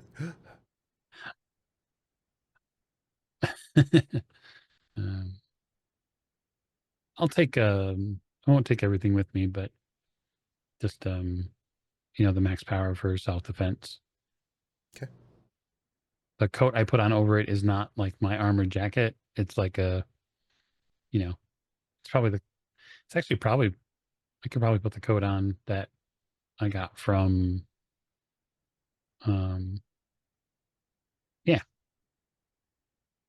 put something stylish on over it and then head out the door Oh, your new fancy coat that you got from the tailor. and say not a word. Okay. Not a word. You just walking? No, I'll probably take hired car. Okay. But I'll have it pick me up like 2 blocks away from where I'm at now. About that. So Saint walks out without a word, in very nice, tray chic, snug clothing that seems to look like it's time for a night out, in all the saintly ways. Like a sexy sausage. Exactly like Probably. a sexy sausage. Yes. So the question is, when he leaves, is there anything in particular that you all are doing at the house? Are people sleeping? Are people resting? Are people Hollow Mercury? What are your intentions? I mean, I guess at this point, if Saint's off on a date, she's gonna resist the urge to relax and do nothing and focus on ensuring that their home is secure. Okay. So Rusty can get some actual rest after surgery. So like if she sleeps, it'll be against the front door, that kind of thing. Excellent. Why don't you go ahead and give me a perception roll for the evening? Sure. Sounds good. Sounds good. Perception.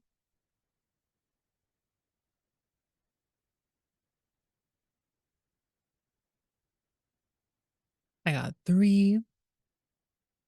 Okay, great. You are so are you going to just stay inside? Or are you planning on patrolling outside? Are you going to be watching the yards? I feel patrolling outside might draw a little bit more attention to their presence in the house. So primarily staying inside, but she'll be like, checking out different windows and I will get back to you. Cowboy, what does your night look like?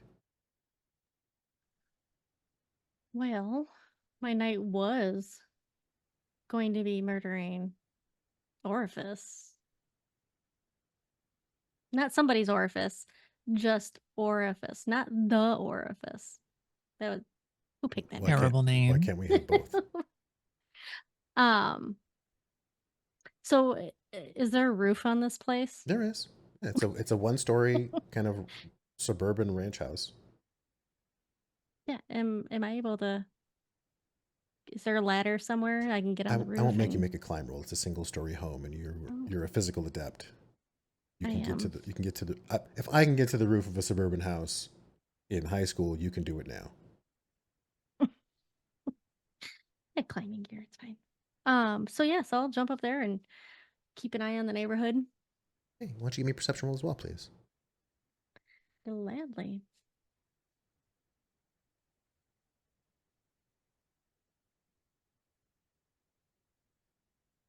I got 1 success. Perfect.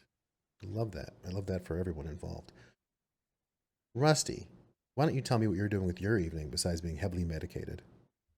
Oh, Rusty's having the time of her darn life, but also completely guilt-ridden still from getting us into trouble and those pictures that were taken that tell a full story, all that good stuff. So after parking the car in the garage, she's gonna slunk in a corner somewhere and try and sleep off the rest of the surgery thing. Ouchies. Okay. You find a nice comfortable bed to sleep in with central air and like there's just a nice cross breeze, thick weighted blankets. It's also a very clean bed. And you fall asleep pretty much immediately. Saint, you call a car. How much are you paying for this ride? Because you're going downtown, right? I'm paying $500 for this ride. Okay. So an SUV pulls up with a driver that gets out of the car and opens the door for you. Sir. I get in very carefully. See a well-dressed orc. He's not wearing a suit. He's clean. He's got a pressed jacket and shirt, trousers. Not wearing boots. He's wearing shoes.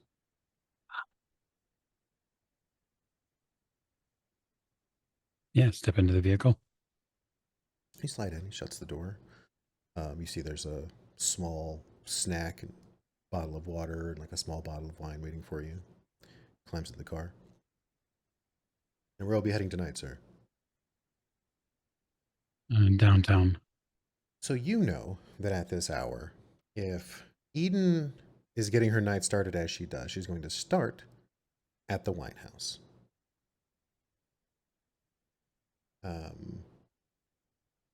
For so many reasons. One, because it's hers. And they're her wines. Two, that's because that's when she selects who she's hanging out with for the night. And so there's often a bit of like a social audition that's always going on there when she starts the night. A bunch of her hangers-on just are there. And then at some point, her entourage is assembled before she hits the town.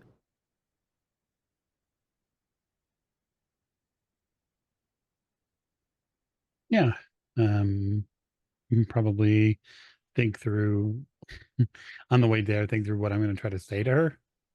Sure. Because the plan is moving a little quicker than I had expected. It's also diverging. It's going different ways, but that's okay because she still might have something that I could use. Sure. The driver says nothing. There is very pleasant, soothing music playing. There is a divider. He doesn't raise it. You're able to kind of see the street go by. It's a very, very adequate driver. Very smooth ride. You don't feel the road as he heads into downtown. He brakes very smoothly regardless of the traffic. You would notice pretty much right away that he is not aligned to the grid. He is driving manually. Good. So there's a little bit of moving between vehicles and switching lanes and kind of bouncing around traffic. Not aggressively, but you get where you're going. And as you are pulling up to the place, you can see him very obviously with an open hand reach over to the passenger side dash, and he grabs something before he looks back at you and says, will you be requiring me to stay? No, I don't think so. But if you're available later in the evening, it might be useful. He hops out of the car. I had a feeling you might say that. Walks around the back, opens the door for you. As you get out, he offers you a card. A digit. My personal number. You shouldn't need to dial the service. I'll tuck it into my jacket pocket. His name is Lester. No last name. All right, Lester. Drive safe. I'll be in the area. He looks up at the place. You have yourself a great time. That's the plan. You see people getting out of similar vehicles, fancier vehicles, and just kind of wandering up to this wine house. And to call it a wine house, like, it is not a quiet, quaint, peaceful scene, what you're seeing right now. It is very glitz and glam. The party is already starting out front. There is a line.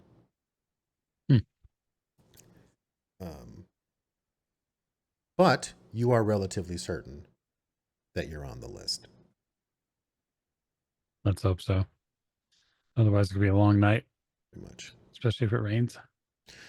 So as you're hanging out in line for probably 5 minutes, you can see some of the security pacing the line. One of them, Charles, you recognize. He's always wearing glasses and he's always fiddling with them. You know that's because he's scanning people's faces in the crowd. Sure. Of course he is. And he's walking up and down the line. He passes you by on the first go. You're not sure if he sees you. You think he might. He does pause for a moment. You're not really sure if it's because of you or because of the people that are around you. The night is definitely picking up. It's more crowded downtown than you're used to at this hour. It looks like a lot of the prep that is being done for the Arcology opening has led to a bit of like a pre-party atmosphere downtown. There are already vendors out on the street. Certain streets are already closed off. There is live music playing in the park right now. You think it might be the elementals? You're not really. I find it humorous, a little humorous, that local street people are in a celebratory mood when it comes to the Arcology opening, a place they will likely very rarely, if ever, see the inside of. There's always the shopping mall. Yeah. On the second round, Shades stops, lowers his glasses, and looks at you. Good evening, Charles. You put on weight. I don't think so. Kidding. But no, the fit is fitting. Are you here for wine or are you here for Eden? I'm here for Eden. She's expecting me. He's always expecting you. I shrug. All right, sir, come with me. You hear a bunch of people around you. Oh, man, what the hell? I pay good money. Come on, 500, 250. Shut up. A fight starts. That sounds about right. I flash a big, toothy smile and just keep walking. And he walks you out of the line, takes you up to the door. The two trolls that are minding the door open the rope for you. I thought you were going to say, like, the two trolls open as they are the doors. They are the doors. I am the Brute Squad. Right. You are the Brute Squad. They let you in, and two things catch your attention right away. One, so this place is set up in two floors. There's the ground floor where basically there's like the restaurant and all the wine tasting is done, and then there's a balcony that surrounds the place. Eden's spot is kind of center of the room, over the stage, where there is another live band playing that is drowning out the music from outside. You see her pretty much immediately. Her chosen outfit for today is taking up a lot of room, as it is some sort of like wireframe, holographic winged dress that she's wearing. And there are like 6 wings moving independently at all times in her vicinity, and they seem to kind of react to her gesticulating and how she's talking. You see she's surrounded by the same people she's usually surrounded by. SimSen stars, producers, directors, publicists, media people, politicians, local politicians, corpos. The ground floor is full of people who want to be in the room. And everybody seems to be having a great time. Charles takes a hard right and kind of like walks around the restaurant floor to the stairs that go up to the mezzanine, basically. And as he walks you upstairs, I'm going to ask you to make a perception roll for me. Okay. Is this visual or auditory? Yes, it's visual. Let's bring it to me.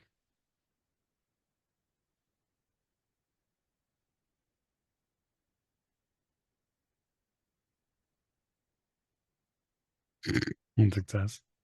Good. What a terrible roll. You look down into the crowd for a moment and do a bit of a double take as you see a face you recognize.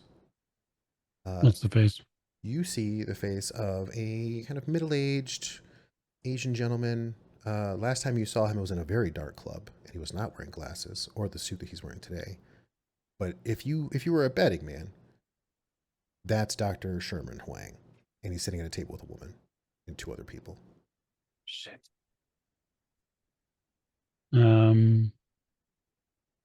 So, sorry, Huang is... Sherman Huang was your Johnson. He's the person right. that hired you for the initial job. So he knows. Well, yeah. I mean, he's the guy. He's the Renrico go-between. Mm-hmm. Okay. Yeah, so Pulse probably picks up a little bit. I don't know if the clothing can stand the increased blood pressure. We're going to see what we can get done still. Sure. I'll do what I can to keep an eye on where Sherman is. You're coming up on his side right now. You can't really see you can't make out who else is at the table yet, but as you're walking up the stairs, you're kind of coming up on his profile. Okay. I'm gonna work like hell to figure out who he's sitting with. Okay. Because it might be, well, relevant. Are you going to attempt to make yourself less visible to him? Because as you come up his profile, 100%. You will then be in his peripheral vision, and soon in his cone of vision. I mean, I'm happy to roll stealth. You can roll stealth. You're at a penalty of 2, because you're gonna have to hide behind Charles, because he's the only cover you have besides that one pillar between this part of the stairs and the next one. Charles. And if you're also trying to not be obvious, I'm guessing. Well, no, clearly we don't want to be obvious because we can't let other people know that we're trying to hide, and Charles certainly can't be one of the people. Would you go ahead and make me a stealth roll with a -2 penalty? Okay. So 2. Love it. You put Charles kind of between you and the table as you continue to try to get a look on what's going on. And as you come around the pillar and you're finally able to get kind of like a 45-degree angle on the table, I'm going to move back to the house. Where on a rooftop there is a lone cowboy sitting in the darkness, waiting for something to happen when your phone buzzes. It startles me probably because I don't get very many phone calls. So I answer Can it. you tell us you were going up there? Oh, I'm sure I probably did. Okay, good. Maybe. I probably did. You recognize the number. It's Officer O'Donnell.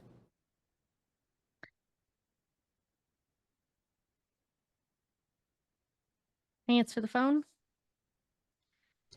So It's a copper like you calling me at a time like this. Working the beat. What are you doing awake at a time like this? And Answering my phone. And why did something come across my desk with your face on it? It wasn't me. I mean, this totally looks like you. Be my twin. Were they wearing a cowboy hat? Look, I'm just trying to give you the 411 on this, okay? Yeah. What do you got for me?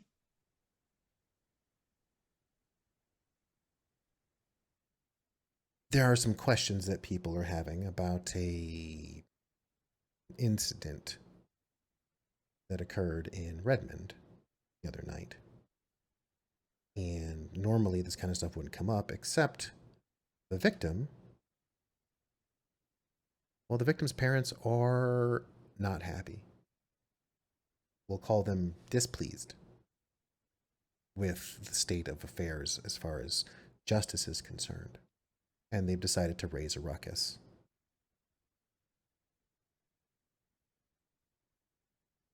Look, they have inroads to the mayor.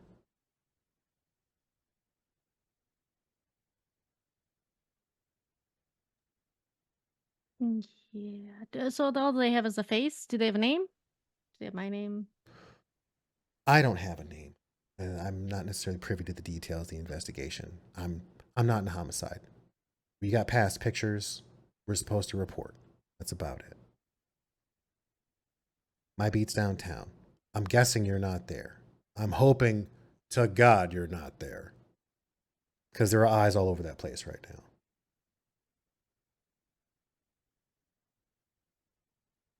Don't tell me if you are. Oh. I tell you my name? No, if you're downtown. Oh. Silly.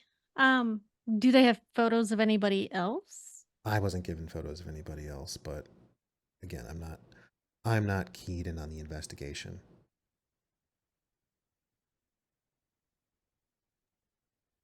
But apparently a cop's already been killed. Yes, that wasn't me. I'm not the judge. No, seriously, it really wasn't me. I don't know who that was. Look, once it was one thing if it was just a murder and there was some unhappy parents, but dead cops get a lot of attention. Dead detectives get even more. What are you gonna do? Well, you don't want me to tell you that. Well, look, we've known each other for a while, okay? I just don't know if you need anything. Well, if you could maybe take the heat off of me and maybe put it somewhere else. What do you think I am? Beat cop. You know people. I get to boss around the parking attendants, and it's only the ones that aren't robots. Look, consider, I have the perfect person for you to pin it on. I can't pin anything on anybody. I'm not in on. homicide, and I'm not in the investigation. You know people, aren't you? You're probably sleeping with somebody in homicide. Robbery. Come- Hello. Homicide Fine. people are weird and morbid, and all they do is look at dead bodies all day. Okay? This body is very much alive and warm.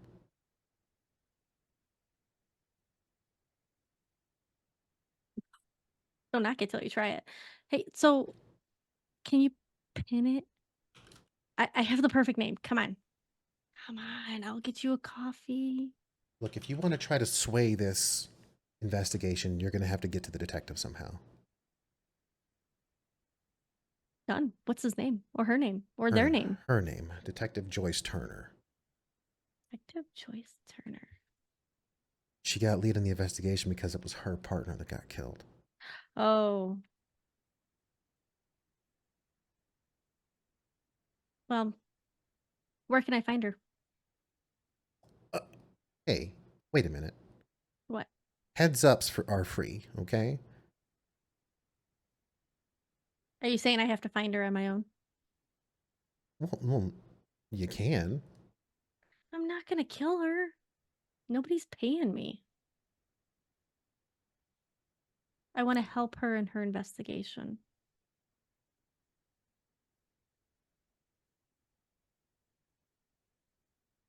Look, maybe I can get you a number, but I'm not telling you where she lives. Okay. You're not going to call her, are you? No, I'm totally not going to call her if you give me her number. Absolutely not. No. Okay. She sends you a number. So if you're still alive after all this, we're still on for next weekend, right? Oh yeah, are we going to the shooting range? Well, yeah, but not that shooting range.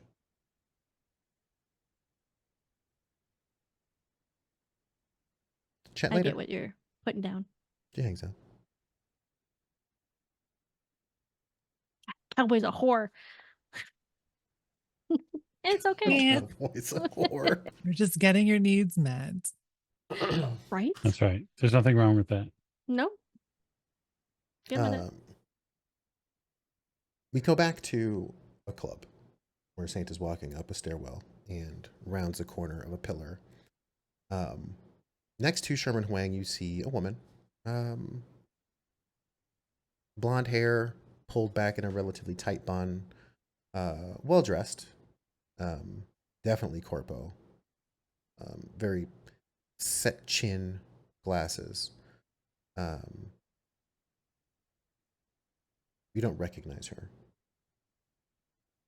Okay. The other two people at the table reek of security.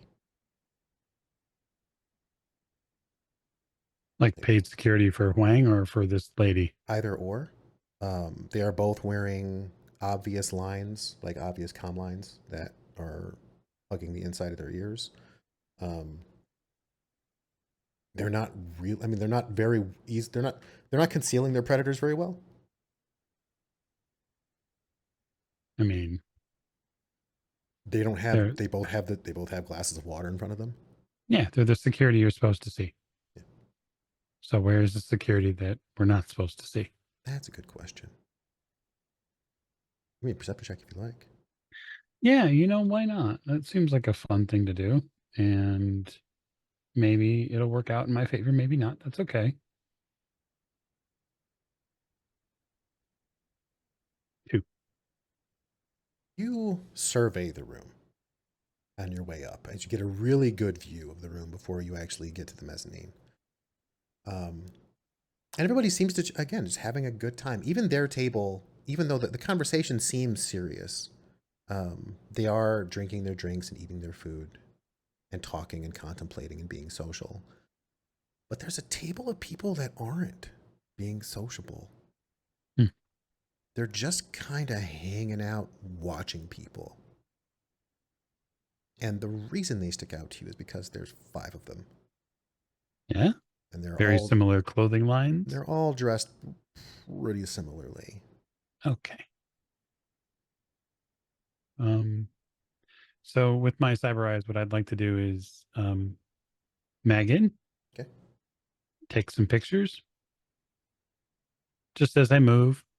Maybe I'll slow down the step just a half step while I take the pictures to make sure shit's not blurry. Okay.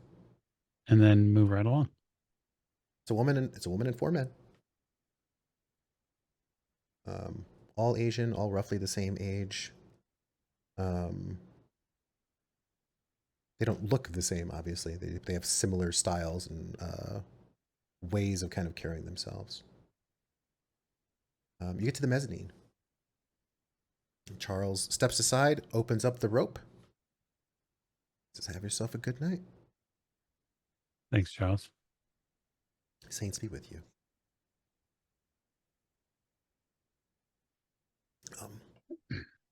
So I'm not the one to like impress myself upon Eden's time.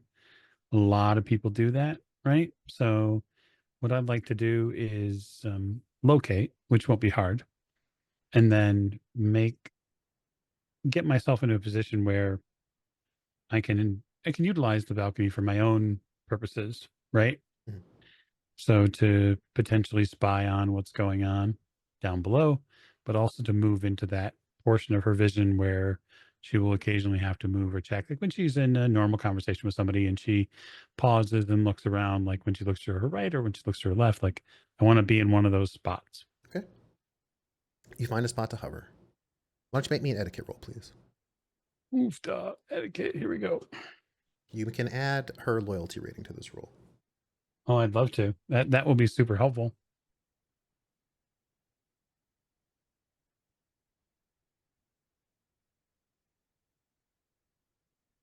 2 successes. You begin lingering on the mezzanine, kind of looking down over the tables, kind of watching the table of 5, watching Herman and his friends. They seem to be wrapping up, as far as you can tell. Like they're on their last course for sure. Their wine glasses are slowly emptying. They're definitely not drinking a bottle. There's no bottle service at their table. So whatever they're doing here, it's not. They don't plan to be here very long. And you're there for about 40 seconds.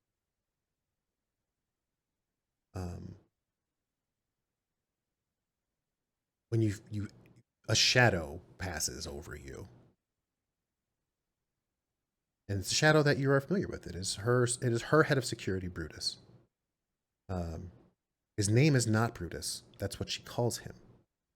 Oh. He is human, though extremely enhanced. Obviously so. She has gone to great pains to make him as imposing and impressive as possible. He's also extremely handsome, as he was a former stuntman and spent a lot of time on screen. So when you turn to him, you are greeted with a winning smile, like 8 feet of chest. He says, "Saint, In the flesh. I was told you'd be showing up today." What Are is you- she feeding you? I don't know. It all comes in syringes. Mm. Look, she's got a pretty hot night planned. He looks you up and down. You sleep a lot today? I slept enough. Just in case. I know that you tend to not, but he reaches in his pocket and pulls out like a small packet. If you get loopy, this might help you get through to the morning. I'm gonna take it, do a rough inspection just of is it a pharmaceutical that I'm familiar with? Yeah, it looks like so they call it love bug. It's kind of like a stimulant. I gotcha.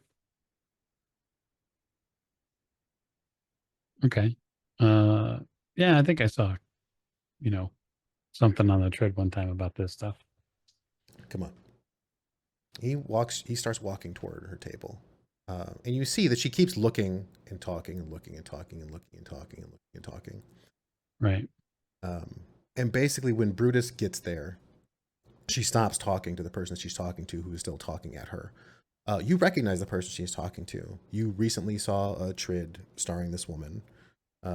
She is like an up and coming action star who is seems to be trying to get Eden to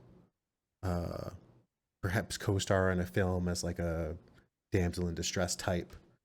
And you see her kind of yapping in Eden's face as Eden just kind of looks up at Brutus and looks over at you. Can you excuse me for a minute? She just kind of like cuts off the conversation and stands up. She walks around Brutus to you. And when she does, she gestures Brutus down. Says, "We're going to be calling it here. Feel free to let them carry on as long as they want. Table service will be back around in 10 minutes. Of course, ma'am. You need help with, oh no, I can handle him." She puts an elbow out. I take her arm. Mm-hmm. Well. What did you have to wash off? Ooh. How much time do we have? That's up to you. I don't charge by the hour. It's probably good. I can't afford it. She walks to the end of the mezzanine, where you see more security that definitely get out of her way, and her giant wingspan that seem to kind of flutter them aside. Once you get into the back area, you watch the hologram kind of fade. Like you watch the laser beams that are pointed at her lose track of their targets, and the hologram that was kind of holding her outfit together fractalizes. She's still wearing a very lovely evening gown.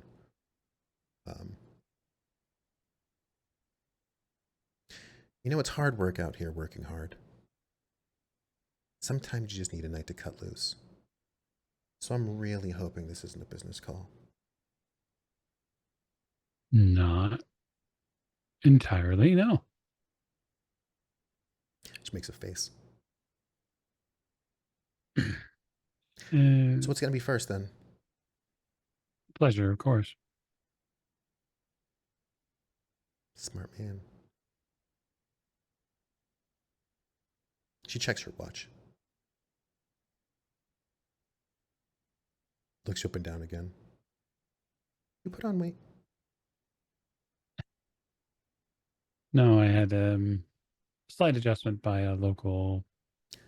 She slaps you. She Professional. slaps you in the chaps. That shit doesn't move now. The penthouse has been refurbished. Let's go up.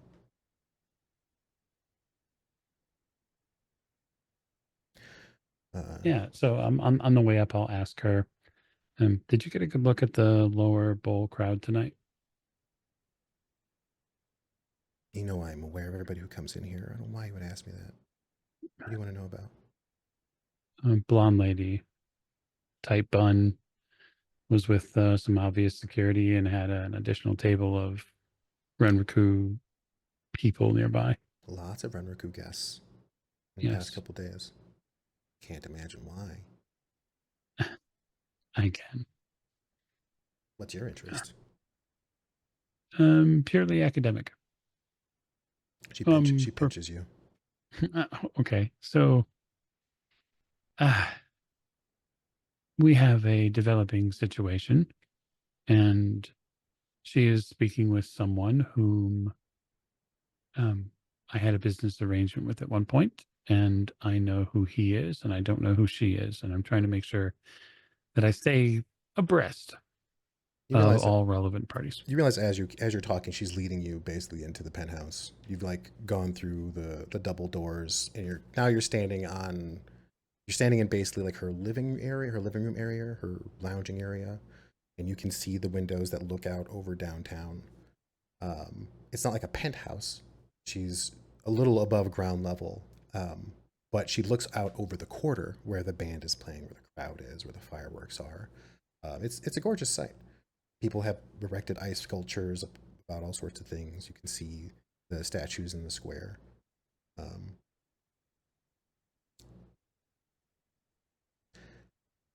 Never known Renraku to be on your radar. Can you help me with this? Hey. She gestures to her back. Certainly. She's wearing like a harness that has a bunch of receptors and projectors on it. Well, I'll proceed to disarm Germany, whatever is necessary. Okay. This is not the brazier you were expecting.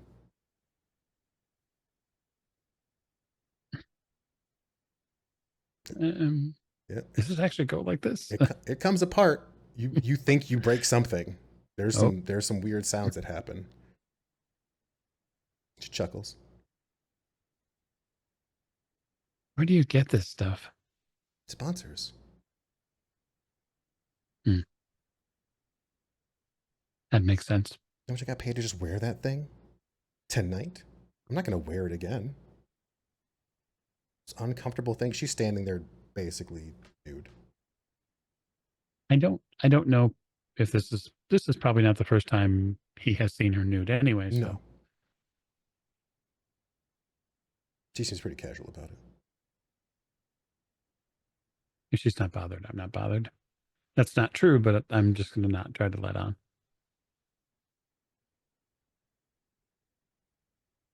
I'm just going to hope the muscle toner doesn't blush.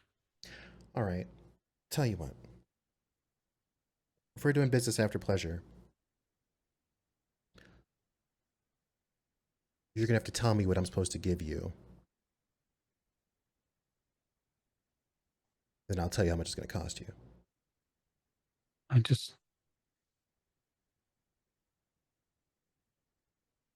She gets close to you. Come on. I sort of I probably get uncomfortable just for a moment, like because Saint's a very professional person, and this is probably one of very few people that sort of loyalty and connection goes both ways. But she's also like a SimSense star, and so it makes it like her popularity makes him uncomfortable from a business standpoint.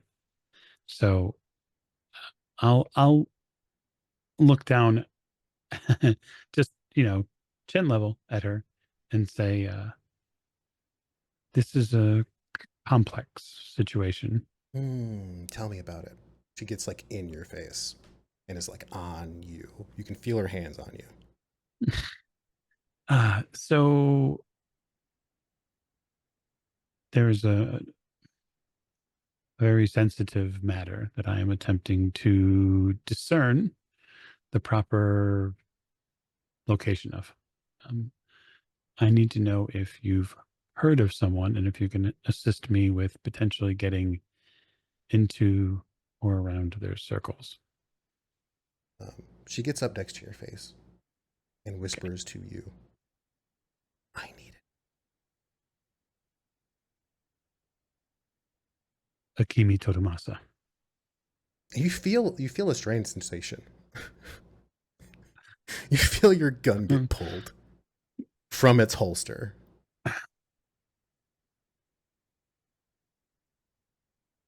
I trust her pretty much. And when she jabs it in your side, she says, "Are you fraggin' kidding me?" No. Not in any way, shape, or form. She throws your gun across the room. You asked. Stop talking. She jumps you. Okay. This is going to require work.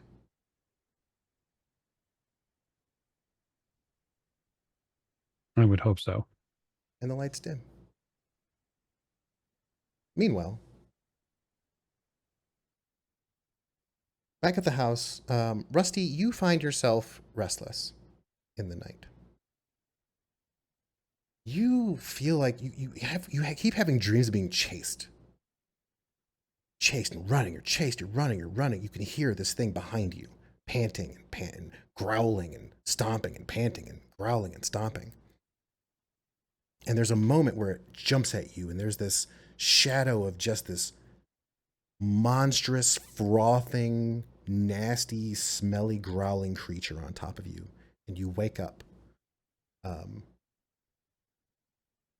you kind of go to open your mouth to scream, yelp, to react, to start, when you realize that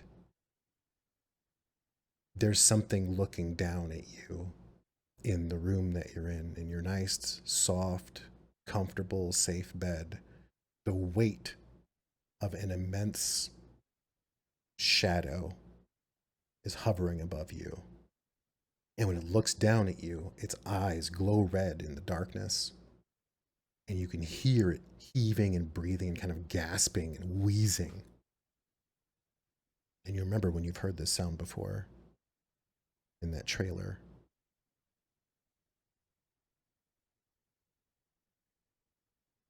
But it doesn't scare you this time.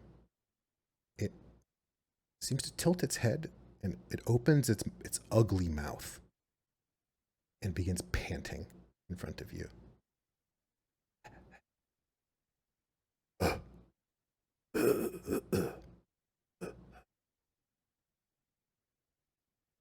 It smells awful. It smells like a mix of wet dog, dirt, sewer, dumpster fire. So even I could smell it? Yes. Oh, okay. You can feel how nasty this thing is. But you know it doesn't mean you any harm.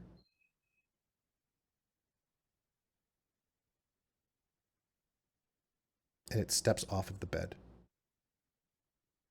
and sits next to it on all fours. You realize how huge it is. Sitting, this thing's chest and head are still above the bed. Its head is massive.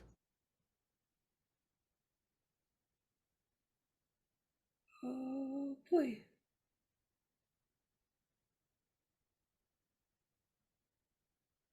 I don't know what to do other than like stick my hand out for it to sniff it, I guess. You realize, well, you put your hand out. It sniffs it for a moment, and when it does lick your hand, it is the grossest, nastiest, slimiest dog tongue you've ever felt in your life. Oh, And it like gets in between your fingers and is sticky. It goes over to the window and seems to stand up with its paws on the ledge, and it looks back at you, and it makes a sound. I go to the window, look out. Well, like kind of peek out. I'm not gonna fully face my face in the window. As you approach Just sneak. it, it jumps out of the window and kind of bounds out onto the lawn. I'm gonna sleepwalk my way to the front door then and follow it. Okay. Hollow Mercury, you're at this point you're in the living room. You've kind of been doing your rounds, going back and forth, checking windows, and a very kind of half awake, kind of dreary looking Rusty comes downstairs and goes toward the front door. You're leaned back on the couch, kind of just watching the Trid quietly in that like low, barely on volume. Oh, that's not good. She's sort of like stumbling groggily towards the front door. Mm-hmm. Yeah, let's go stop that. Just gonna leap up and just put a hand on like, or I hope you're wearing pajamas or something and aren't just like naked walking outside. But we'll aim I to mean, grab I've the got- collar of your clothes. Got like the dude's like nightshirt on. Nice, nice. Also, I would love to go outside. Pardon me. There's something I just can't sleep, and that thing that terrified me before has appeared again, and it's out on the lawn. And I mean, it's friendly now, I guess. Horrific, but cute. Uh-huh. I'm not too drugged up for this. You can. No, you're just going outside and there's nothing. I haven't seen anything outside all night. Well, but all right. And then I drag Mercury to the window. Like, let's see how crazy I'm not. Okay. I'm not saying you're crazy. I'm just worried So that you there's go, a sniper you go, outside. you go to the window. Hollow Mercury, you see nothing, and then I need you to roll intuition for me. Sounds good. Sounds good. I think it's 5. I should probably confirm that on my sheet. They're just randomly rolling, but I'm pretty sure because I've rolled this a couple times today. Yep. I got 1. You're starting to kind of get the hang of this. And when you look out there, you don't see anything, but you feel something. So you close your eyes, and when you open them again, what you see for a moment down there is like if you could imagine like the personification of the most perfect boy, a like golden white retriever-esque kind of open eye, like wide-eyed, long-eared, fluffy-tailed, huge smile, is just like lounging on the grass looking up at you for like a split second. And when it sees you looking at it, it winks at you and fades from your view. Oh, that's weird, but really cute. See, look at that face. Well, cute's a little bit of an over exaggeration. This thing, like, But that you thing see is all the this stuff fluffiest dripping from dog it. I have ever seen. Fluffy. I didn't think it had fur. Well, now I'm concerned. Listen, you want to go outside. You feel it's safe. That's your potential funeral. Oh, Then I'll come with to try to stop it from being your potential funeral. well, granted, my feelings of what's safe has not. I will take any advice the team has because my feelings on what's safe is not accurate. I think if there is a adorable or not adorable spirit dog following you around, it probably doesn't care if you're inside or outside. And we spent a lot of time by the windows. We haven't been shot yet, so the sniper might not either. I think it's up to you. Oh boy. Hey, cowboy. You've been up here for a while. You hear chatter coming from one of the windows directly below you. It's like not even quiet. It's like loud. I know what time it is. There are people sleeping in this neighborhood. Are you saying that? Or Maybe. is that what you're thinking? I'm thinking that. Okay. Say that out loud. Not that loud. Well, you're not that loud, but it's very, very quiet. Yeah. Well, if they're up against the window, is there anything? I mean, they're obviously looking out the window. Is there anything out there that I can see? Can you sense? You have astral perception? Do I what? Do you have astral perception? No. You look down at the lawn. You see a very well manicured, extremely clean lawn. I mean, the landscaping does look nice. I mean, Yeah. can I send a text to Hollow Mercury? Sure. It's an email. Oh, email. Yeah, I send her an email that says, "I can hear you up here." Sorry, homegirl. She woke up. Put her back to bed. Yeehaw, Mercury. I respond back, "Give her more drugs." If Okay. you'd seen what she's seeing on them, you might not want to. Boot nanny. And I'm wondering why Hollow Mercury is talking to me in cowboy language. I mean, that's We all are messaging back and forth, aren't you? Or you're talking? yeah. Okay. Yeah, Yeah, I think we're You're sending not more yelling- like you're not we're yelling sending up meters emails. below you, emailing. Just like any face, she's trying to meet you where you are. Nice of her to get to my level and speak in Western. So where do we go from here? What is the plan? All right. No, All right. Frosty, Hear me I out. think you should go back to bed. Hear me out. Okay. This thing isn't following me, but if I follow it, right? That seems to be what it's wanting from me. I don't know what that means or what that leads to. So how about this? How about this? How about this? Surveillance drone, motherfucker. I sent one of those out just to like make sure it's cool to follow the Quiet puppy. is your surveillance drone. It's the middle of the night. You know, droney. Great. If it really wants you to follow it, I'm sure it can do that tomorrow. Tomorrow. All right.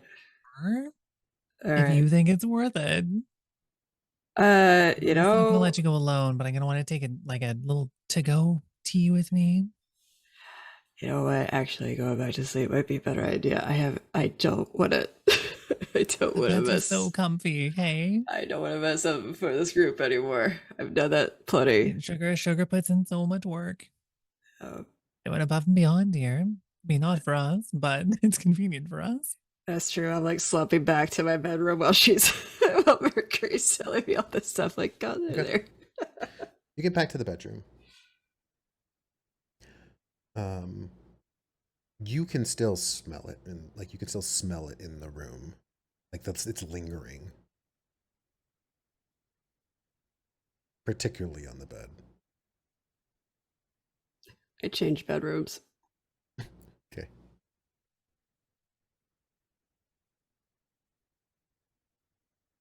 Are you going back to bed then? That's your plan? Oh gosh, yes. Okay. It happens pretty quickly. You fall back asleep relatively quickly. Cowboy, give me one more perception test from the roof, please. Sure thing.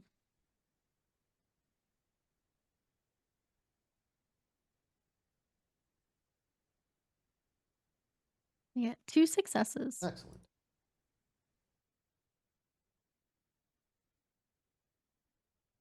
You don't know specifically where they were or which direction they were coming from, but down the block you see a person. You're pretty sure it's a person move across the street through the 2 lights that are down there at the end of the block, slowly and deliberately.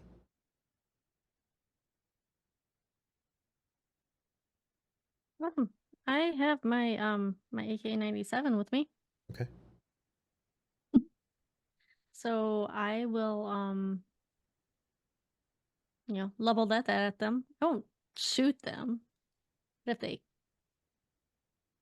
come towards the house or try to get in the house, that'll give me a good opportunity. Okay. So you zoom in. I do. Do those have a scope on it? Yeah, they should. Yeah, am I able to see who it? What you see is intriguing. You see a woman with costume ears on her head. They make her look they're kind of like big triangular ears that are stuck to, like, coming out of her hair. She has like this kind of voluminous plume of red hair that flows down to the middle of her back. She's wearing otherwise like kind of black form fit clothing that kind of covers her from top to bottom, with the exception of a rather large tail that is sticking out of the back of her uniform.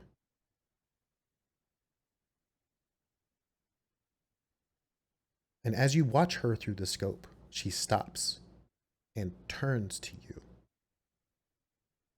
Like she looks at you. And you watch as she begins to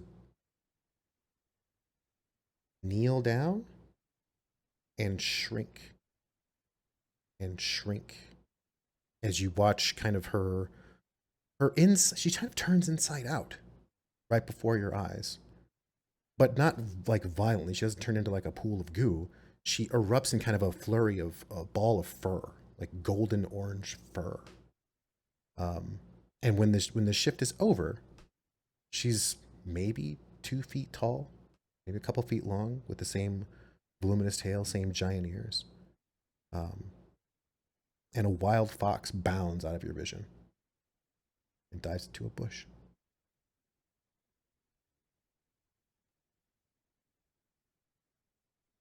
Do I know who that was? We might find out next time when we play our next episode of Shadowrun 5th Edition drake.Revenge. Perhaps we'll learn interesting things during Saint and Eden's pillow talk if he has any energy left.